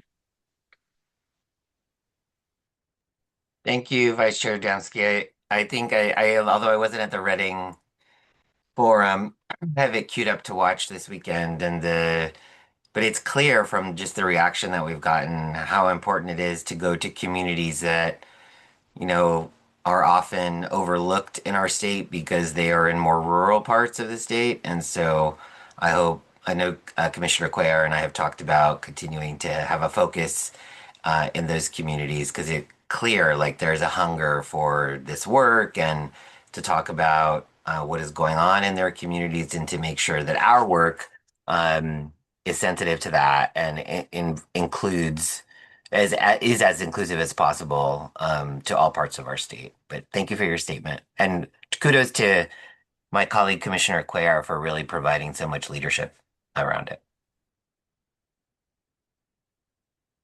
Thank you so much, Commissioner Roybal, and ditto. Commissioner Suthers, the floor is yours, my dear friend. Well, please, just let me reiterate, Vice Chair Damsky and Commissioner Roybal, and their kudos to you and Commissioner Cuellar. It's refreshing to be able to go to the community and have a very civil conversation and actually get some very interesting recommendations for how we could move forward. I really look forward to recommending some locations and some topics for the year to come, but the work you've done has been fantastic. The reception we've gotten has been, I won't say unexpected, I'll just say appreciated. And I look forward to that going on into 2026. So thank you again for your work. Thank you so much, Commissioner Suthers. Do we have any other commissioners, and also our dear friends from the Civil Rights Department? And I see Dr. Watts right now. I hope he's the one. If there's any others with their hand raised, Kevin, could you just make sure that if you could make sure I'm not going out of order for anyone? I'm going to, without further ado, go to Dr. Watts, and then if there's anyone else from the Commissioner of the Civil Rights Department, I would very much enjoy hearing from them. Dr. Watts. Thank you, Chair Levin. I just wanted to underscore Commissioner Cuellar's request for feedback for community forums for the future. This is the time to voice sort of potential topics that you think are interesting to explore, locations, whether it's specific areas of the state or specific organizations that you think we should partner with. Also, any other feedback about the timing. We're always sort of experimenting with either doing it in the evening or the mornings or a weekday or the weekends. And I know people tend to have opinions about those sorts of things. And so now is the time to voice those opinions so that we can start planning for next year. So I just want to make sure that we open it up for people to let us know what you think. Thank you. Thank you, Kevin. Oh, Vice Chair Damsky. Thank you, Chair Levin. Related to Director Watts's comments, what is the best way for commissioners to provide their input for future forums? Due to Bagley-Keene, the only time to do that is in a publicly noticed meeting. So it would be right now, or we could wait till the January meeting. Thank you. Dr. Watts, are commissioners allowed though to individually say to you, like, Sacramento in July or something like that, or they can certainly say it to me, but I won't be able to relay it to another commissioner, right? Oh. So we want to make sure that we don't violate Bagley-Keene, because if you use me as a conduit to communicate with another commissioner, that's a violation. So So again, the time to give this feedback would be in a publicly noticed meeting. Thank you. Dr. Southers. So in response to Dr. Watt's information, and at the risk of my fellow commissioners here, I wasn't at the Reading meeting, so I apologize for that, but I am going to say, having been in Pasadena and seeing the turnout, I'm being very personal here, it is preferable if we could have that meeting at the time of day we did on Saturday. Monday through Friday is just difficult sometimes for travel, for other reasons, and I hate to ruin anyone's weekend, but I think that as we have opportunities to get to a location and the community has an opportunity to get to us, I think it might be more convenient for them if it's a Saturday like we had in Pasadena in terms of time. And again, that's just a recommendation. Thank you. Commissioner and former Chair Roybal, floor is yours. Thank you, Chair Levin. I was going to actually propose, Regina, if you don't, or Commissioner Quayle, if you don't mind, that so that we have some time is, we've not planned any forums for 2026. So I don't want to put people on the spot and only have this time to kind of generate some ideas. So what I would say, as long as this is fine with you, Commissioner Cuellar, is like we can certainly, if you folks have ideas now, we can take that, but that to really be thinking about that, and for the January meeting, we can use some of our time during the subcommittee report to really solicit some more feedback from all of you, and then Commissioner Cuellar and I can work with the staff in February to really look at putting a calendar together and trying to program the year so that, to your point, Commissioner Southers, that those things get noticed in advance. There are times that people can come, etc. So if folks are good with that, we could certainly take that feedback or any ideas you have today, but also we'll create some specific time at the January commission meeting to also solicit some additional feedback so that you have time to kind of put your thoughts together and maybe come up with some other ideas. Thank you so much, Commissioner. I don't know who had their hand up first. Can I go to Commissioner Cuellar just because she's on the committee, and then I'll go to our wonderful Vice Chair Damsky as well. Both are wonderful. Commissioner Cuellar. Thank you so much. Just wanted to just put that out there. Some of the recommendations from the public at the Shasta forum was to go to Plumas County and other rural counties, more of the northern region. I think it was Plumas. There was a couple other counties I forgot at the top of my head, but we can certainly look. I can look at my notes, but again, Plumas County was one of those rural counties that they some of the feedback and recommendation was to visit there. So just wanted to put that out there. Thank you so much. And I think it was Butte County, because we were talking about one of the things I did, being the nerd that I am, had prosecution data from both counties saying, hey, they're a little different. You are correct. You are correct. It was Butte County. But thank you. And also just like she drove in the rain hundreds of miles. Okay. Thank you so much. Vice Chair Damsky, floor is yours. Thank you, Chair Levin. I want to second Commissioner Southers' request that we do these on weekends. I want us to also open up the possibility of doing them on a Sunday rather than all on a Saturday, since various commission members have different holy days on the weekend. So I'd like us to be able to honor both of those. But the advantage to having our or at least our in-person forums on a weekend is that it gives us all opportunity to travel, as was suggested, and to be fully present when we're there, rather than the hustle bustle rush of trying to do a big forum on a weekday.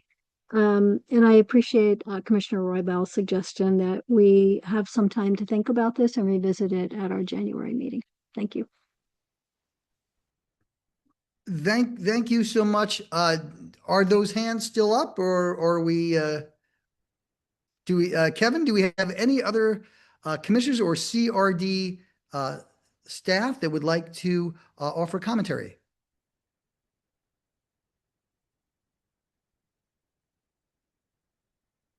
All right. Can we move on to? Oh, I'm sorry. Let me just make one comment. The fora up in Reading was filled, and it was a Thursday night. So it was just something I noted to myself, saying, "Is it, by that time of the week they're kind of almost on a weekend?" I don't know. I'll leave it to others who are far better. But that Thursday, and also with the which is a wonderful pre-site work done, really got like a nice diverse group of people, and I promised. And I want to thank you, Commissioner Cuellar. I promised that I would make sure that these statements would go to our commissioners, and I don't break those. I was very moved, and nobody could have done a better job. So thank you. Do we have any other commissioners or CRD Civil Rights Department people? All right. Do we have any comments on Zoom? No comments on Zoom. Dr. Goodsell, thank you so much. Do we have any, Dr. Thomas, by email? By the way, Dr. Thomas tells me that Humboldt County was also suggested, duly noted. Do we have any additional comments that are coming in that you're monitoring? No email public comment. No email public comment. Dr. Watts, any public comment in the room in Oakland? No public comment in the room. All right. Thank you kindly. If I may, and I really actually just had wanted to make my chair statement briefly about some of the things that we've done this year. I'm going to really curate that because unfortunately some things have occurred that I think require my notation.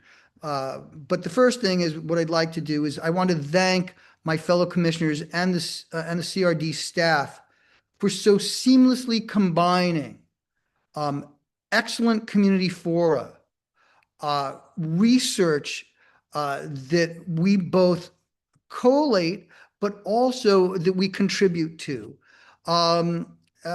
as well as the commission having the opportunity to present the nation's top innovators in the area of intergroup relations, whether it be the unhoused, peace studies, looking at how to enhance reporting, data people, but also inform community voices into the seamless ensemble. So I want to thank all our presenters over the course of this year. I tried to make it at a time when Congress wasn't even meeting, to make sure that the flow of information and community voices at every single meeting, that valuable real estate be ceded to my fellow commissioners who I care for so very much, but also to the state of California.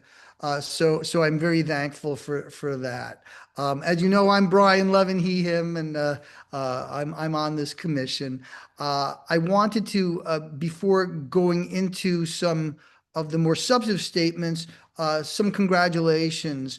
Norma Lopez, formerly Orange County Human Relations Commissioner, Commission Director, has left Groundswell, and I wanted to wish her the best in her endeavors. Richard Hirschhout of the American Jewish Committee, one of these just incredible, resilient but quiet voices for interfaith and also for Jewish folks across the country. He's leaving the American Jewish Committee in Los Angeles after serving for 7 years, but he was involved in the Holocaust Museum out there in Chicago and worked for other groups. I told him we don't have enough time to go over all his laureates, but just esteemed goodwill and good wishes to you on your further journeys. To Salam Al Mariyati, I wanted to thank him for his input, and I wanted to congratulate him on his recent Muslim Public Affairs Council conference, which was held in the LA area. Additionally, to a dear friend, Maya Berry, with the Arab American Institute, who we have partnered so beautifully on analyzing data and other things. But I would be remiss if I didn't congratulate Dr. Jim Zogby, who is their founder, on him turning 80 years young. So thank you so much. Unfortunately, as we've seen even most recently, not just in my data, which showed, and it was an interesting thing, in the bigger places was where we really had a more of a concentration, for instance, of anti-Jewish and anti-Muslim hate crime. Understandably so, because that's where many residents of those faiths live. But we've also been seeing an intensification, particularly like online, where religious bigotry metastasizes. And we saw it in different examples around the New York mayoral race, for instance. But we also saw it among eliminationist type language, death type language. It doesn't stay in a single channel. It bleeds over. I really think we have to watch that and acknowledge that. With regard to some recent bigotry, and I'll be getting into just a little bit of detail. I'm going to try and go as quickly as I can. Some of that comes around events where a vein that exists, a fuel supply of stereotypes and conspiracy theories, just waiting for a particular event. Indeed, rage bait is the word of the year from the folks at Oxford. And one of the times that we've seen this is within the recent National Guards person shooting in Washington, D.C. On January 1st, there was a religious convert who murdered 14 people in New Orleans. There was also, and he was a veteran. There was also another veteran, same day, exploded a Cybertruck at a Trump building in Las Vegas. In addition to this most recent targeting, what appears to be a through line, many people look at ideology, and I'm not saying people shouldn't, but what we saw were people who had records in combat and then had distinct and identified and documented instances of psychological distress. So this is also, when we look at violence, it's also a public health issue. And unfortunately, at the very time, please listen to this, when we had our Transgender Day of Remembrance just recently, showing that just so far this year, 58 lives lost. And then we had World AIDS Day. And what has happened? We've seen the targeting of transgender people for trying to make them invisible at a time when much disinformation is presented towards them. And then we have this report just came out, 95%. I'll bring that number up. That's extraordinary. 95% of the victimization of transgender people in Los Angeles, violent. And we're seeing programs to aid them on the national level being curtailed. Similarly, we had World AIDS Day, and what happened? We're seeing a cutoff for treatment for people that is also being undertaken by the federal government. Similarly, with regard to our Native American and Indigenous Peoples Day, listen to this, please. The very community fora which we had in Reading went over the terrible scourge of violence against Native Americans and institutional failures to follow up. Well, guess what? The federal government, under getting rid of DEI, is targeting projects related to these oftentimes unspoken for victims. What a terrible thing. Additionally, I'd like to close with our calendar of recent commemorations. The terrible attack that took place in my collegiate community of San Bernardino 10 years ago this week, where 14 souls were lost. During that time, 5 days later, candidate Trump initiated his Muslim ban proposal, and December of 2015 became the third worst month in the history of FBI record keeping for anti-Muslim hate crime. Also, anti-Arab hate crime went up too. But it did not peak with the November 13th Paris attack, or indeed the December 2nd San Bernardino attack, but rather it peaked during this month of over 20%. And my friend Jim Nolan, who you met, and we disaggregated this. And what it showed was, after the Muslim ban proposal was rolled out on then Twitter, then on a website, and then at a political rally, hate crimes against Muslim and Arab Americans peaked, including desecrations and arsons at mosques, assaults, vandalisms at restaurants.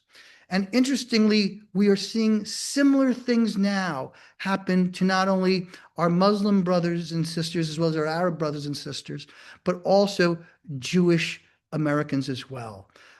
So one of the things that we saw just in that report yesterday, whereas my data and the FBI showed an increase in anti-Jewish, a bit of a decline in LA, but still the second highest. So indeed, a lot of work to be done in the interfaith community, and I want to thank those who stand with all of us in that regard. And a very simple thing where we come together.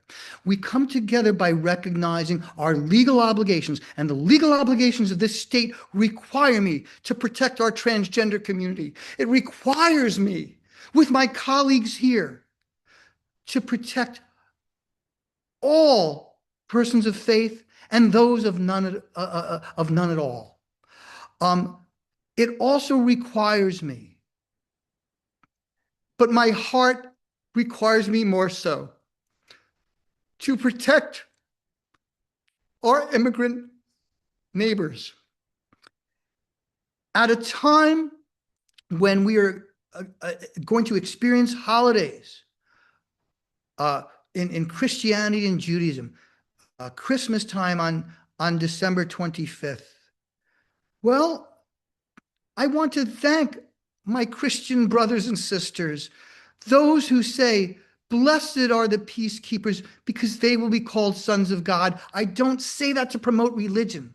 I say it as a promotion to bring people together across faiths or none at all. Or with Hanukkah, Anne Frank's observation. Each one of my colleagues in the Civil Rights Department and on this commission who really do sacrifice, they tell me, all the things that they do to try and schedule these things in. That's why, as chair, I will back you up however I can. But as Anne Frank's observation of, look how a single candle can both defy and define the darkness. We're also having Kwanzaa come up this month.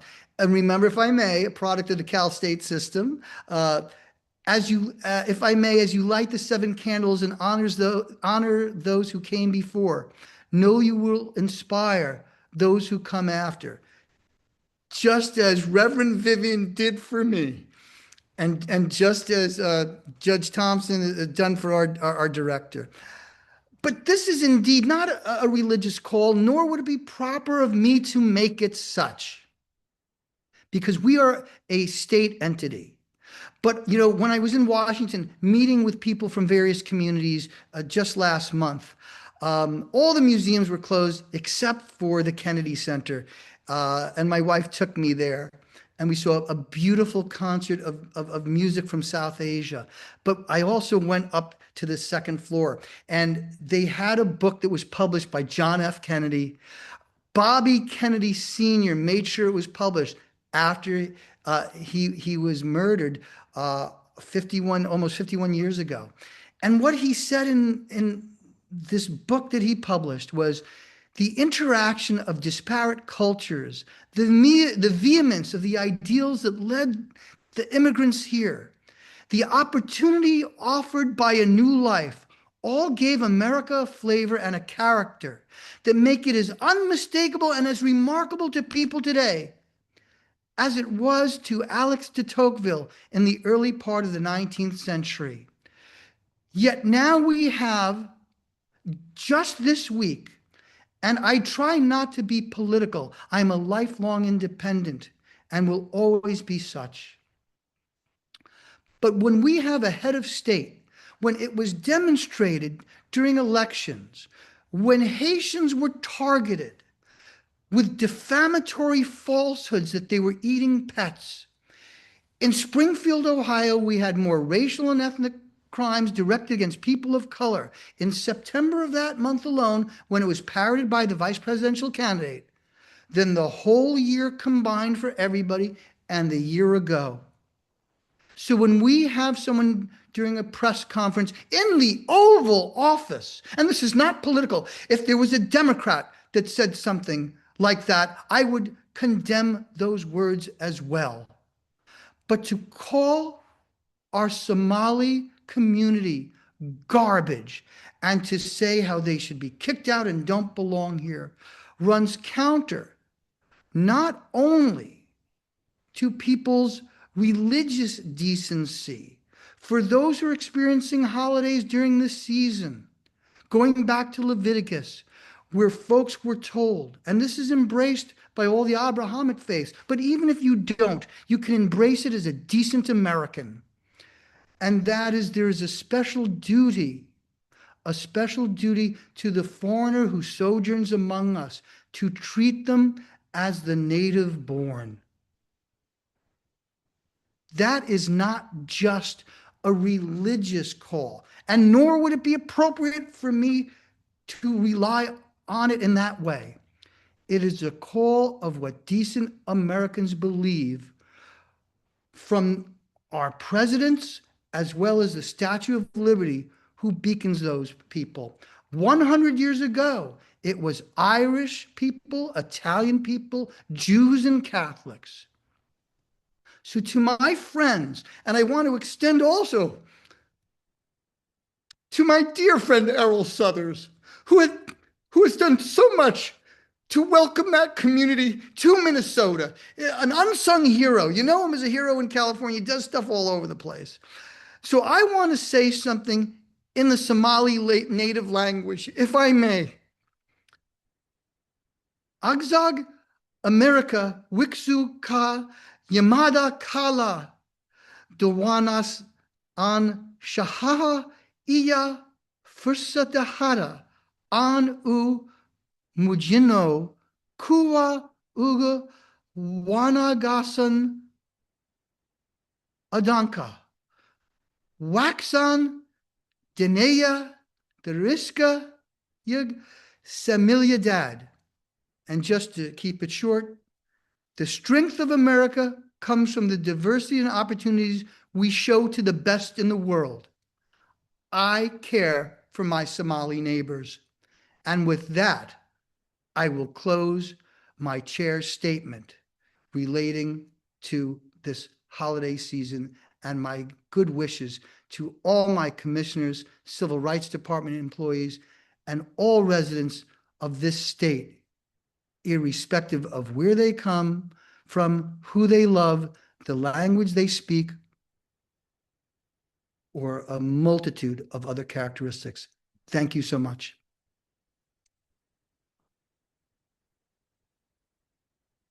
If we may move to comments from commissioners, Any comments?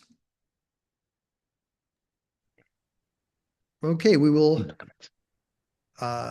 We No will. comments.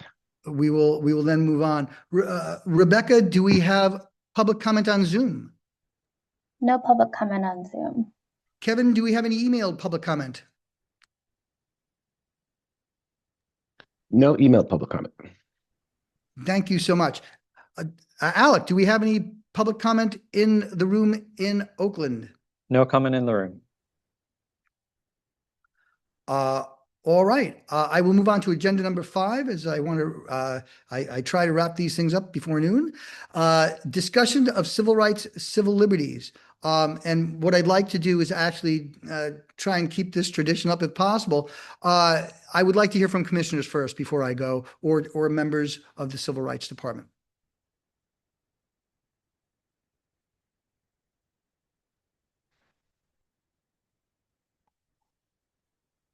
All right. I will briefly address some things that have been that I've monitored or have been conveyed to me.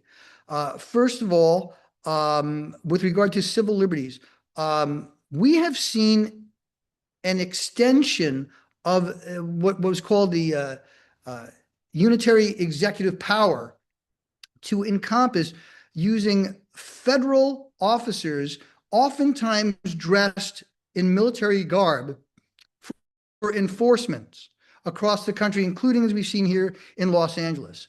I want to point out something that was in the LA Times this week, and that is the claims about the targeting of ICE officers is vastly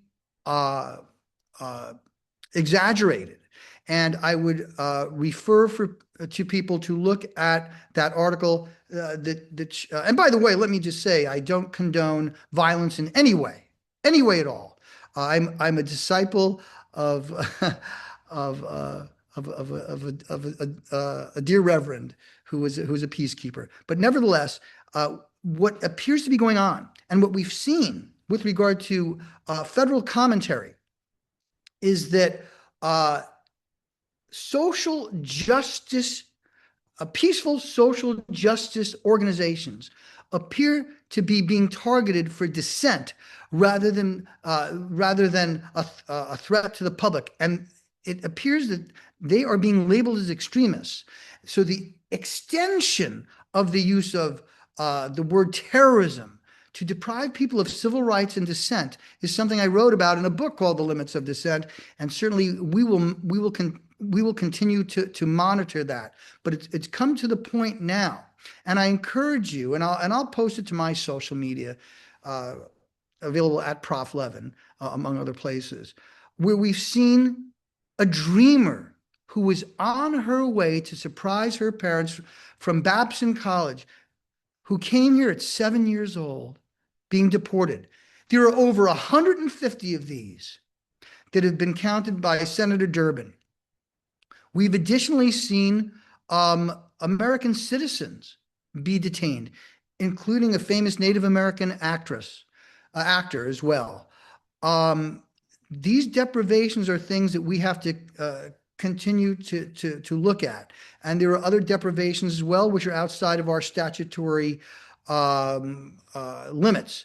But nevertheless, when we're seeing DACA recipients being deported, that is something that is affecting our state. And we are a state that has among the highest number of immigrants, and what we are seeing is that many people, and it's not just immigrants, it's people with green cards, it's even people from other communities that are afraid to speak out because perhaps their families might be affected. We're going to continue to monitor this as long as I'm chair, and I'm sure as long as we have the wonderful folks who are on the community fora, not only within the research area where we found the people who speak foreign languages or are from foreign countries, and that's a very big slice of Californians, that they should not have to be in fear. And when we see, for instance, social media being used by federal agencies to promote what's called remigration, that's from white nationalist pages. Now it's mainstreamed. or when we have an image from the Secretary of War of a children's book character flame shooting boats. This shows that what we do, what our commissioners and staff exemplify, is civil and communal discourse, and not the types of bigotry and aggression that deserves no quarter when coming from government officials or agencies. So I want to thank my colleagues for really being partners and speaking out about this. The President of the United States called a community that I care about and that other commissioners care about garbage, and says he doesn't want them in that country. Mr. President, I speak to you not as a Republican or a Democrat. I speak to you as the son of a POW who saw what kinds of hatreds directed against immigrants can do, as well as minorities. Shame on you. That's un-American. And to my Somali and Muslim brothers and neighbors, I reach out to you, welcome you, and categorically reject that un-American language, and welcome you as residents of our country and of our state. I know I was long-winded, and I know that some of my colleagues would prefer that I not be a rapid response team, and I frankly do not like to be. But one of the things that we saw with the Nobel Peace Prizes involved with the Irish Accords was it came from the ground up, from the communities up.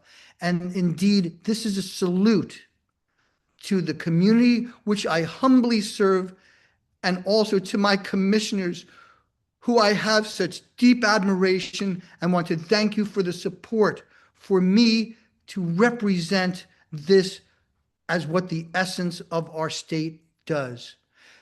As one of the victims said, the daughter of a man who was mowed down in San Bernardino 10 years ago, who used to get dressed up as Abraham Lincoln and paint Jesus murals. You know what she said that we should do and how we should respond? And why we had zero anti-Muslim hate crimes in San Bernardino? Going to end with her statement, and we're going to see her next month to talk about how people who've endured mass killings in their families. You know what she said? I'm going to close with this. How do you deal with all this? A reporter asked her. We lead with love. Thank you and goodbye.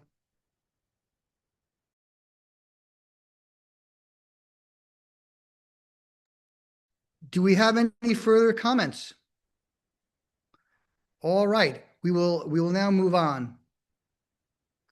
Commission member announcements. Kevin, please check to make sure that any commissioners have their hands raised. I really want to hear from you, and I will not make any commissioner statement since I already have.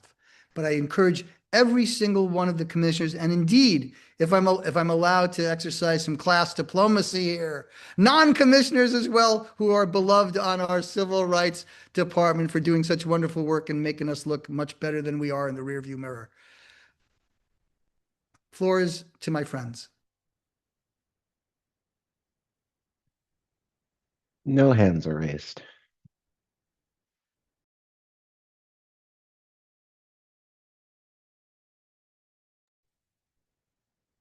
No right. public Is comment there- on Zoom as well. Oh, please, I'm sorry. From our beloved staff. No public comment on Zoom. All right. Is there any public comment that is emailed, Kevin? No public comment via email. Okay, Alec, do we have any public comment in the room? No comment in the room. All right, we will now move to future agenda items. And I will defer to Kevin. Do we have any commissioners that have their hands raised? No Vice hands Chair are raised. Dansky. Thank you, Chair Levin. I want to remind that at the Pasadena Forum, there was a strong request for us to look into how we might welcome a youth commissioner as a member of this commission, and I would like to see that we add that to a future agenda. Thank you. Will do. Any other commissioners? And we had agreed to do that. So we definitely, and we had a motion. So we're going to do that. Any other commissioner statements or questions? I would also just reiterate that we will spend some time in the community forum subcommittee meeting in January talking about ideas, including locations and content for the forum for next year. So please give that some thought between now and our next commission meeting. Thank you. And bouncing off of that, maybe at a university we could find somebody who might be interested as well. And can I proudly point out that much of our commission is populated with Cal State folks. Not to get into trouble with the Trojans here. All right. Any other commissioner comments on future agenda items, which we will make sure to put on our January agenda? All right. Rebecca, do we have any public comment on Zoom? Yes, we do. Greg DeGier, I'm going to allow you to speak. You will have 2 minutes.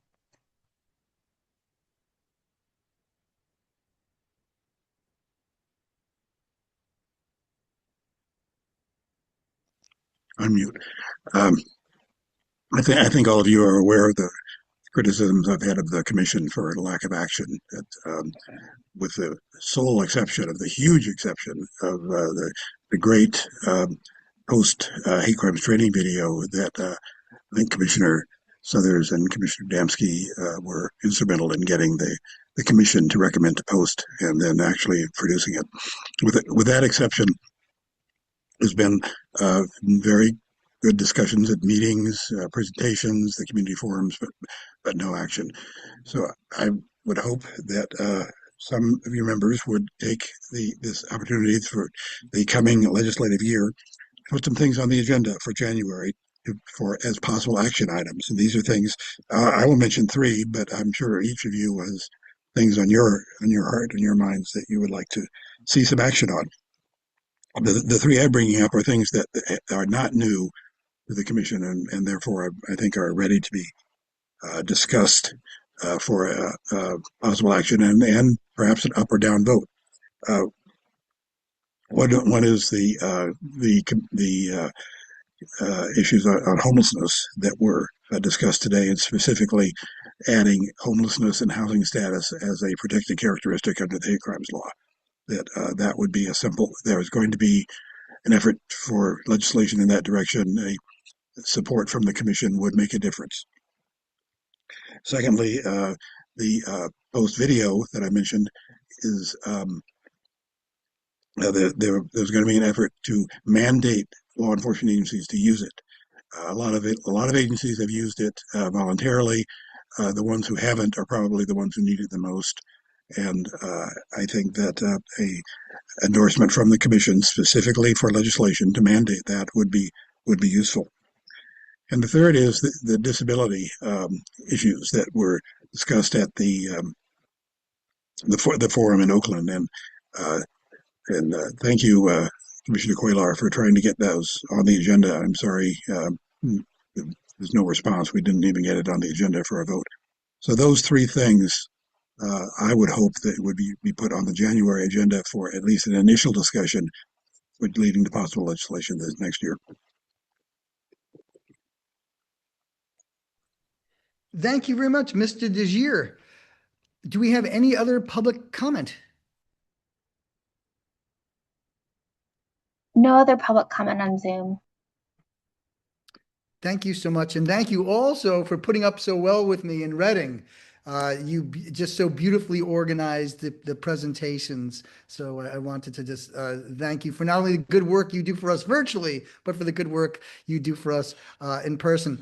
Do we have any comments in the room in Oakland, Alec? No public comment in the room. Okay, we will now go to item number 8, agenda item number 8, public comment on items not on the agenda.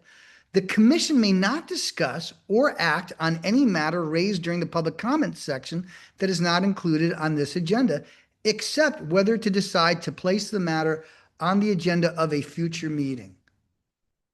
So I'm going to ask Kevin, do any commissioners have their hands raised?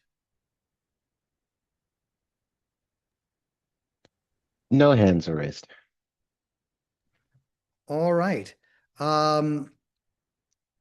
Rebecca, do we have any public comment on Zoom?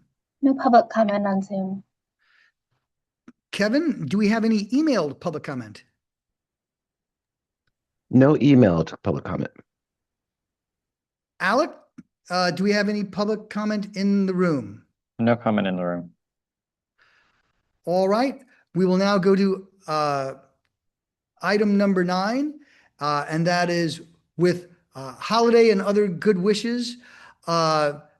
This meeting is adjourned at 11:30 a.m. Friday, December 5th, 2025. Have great holidays, everyone. You as well. Thank you all so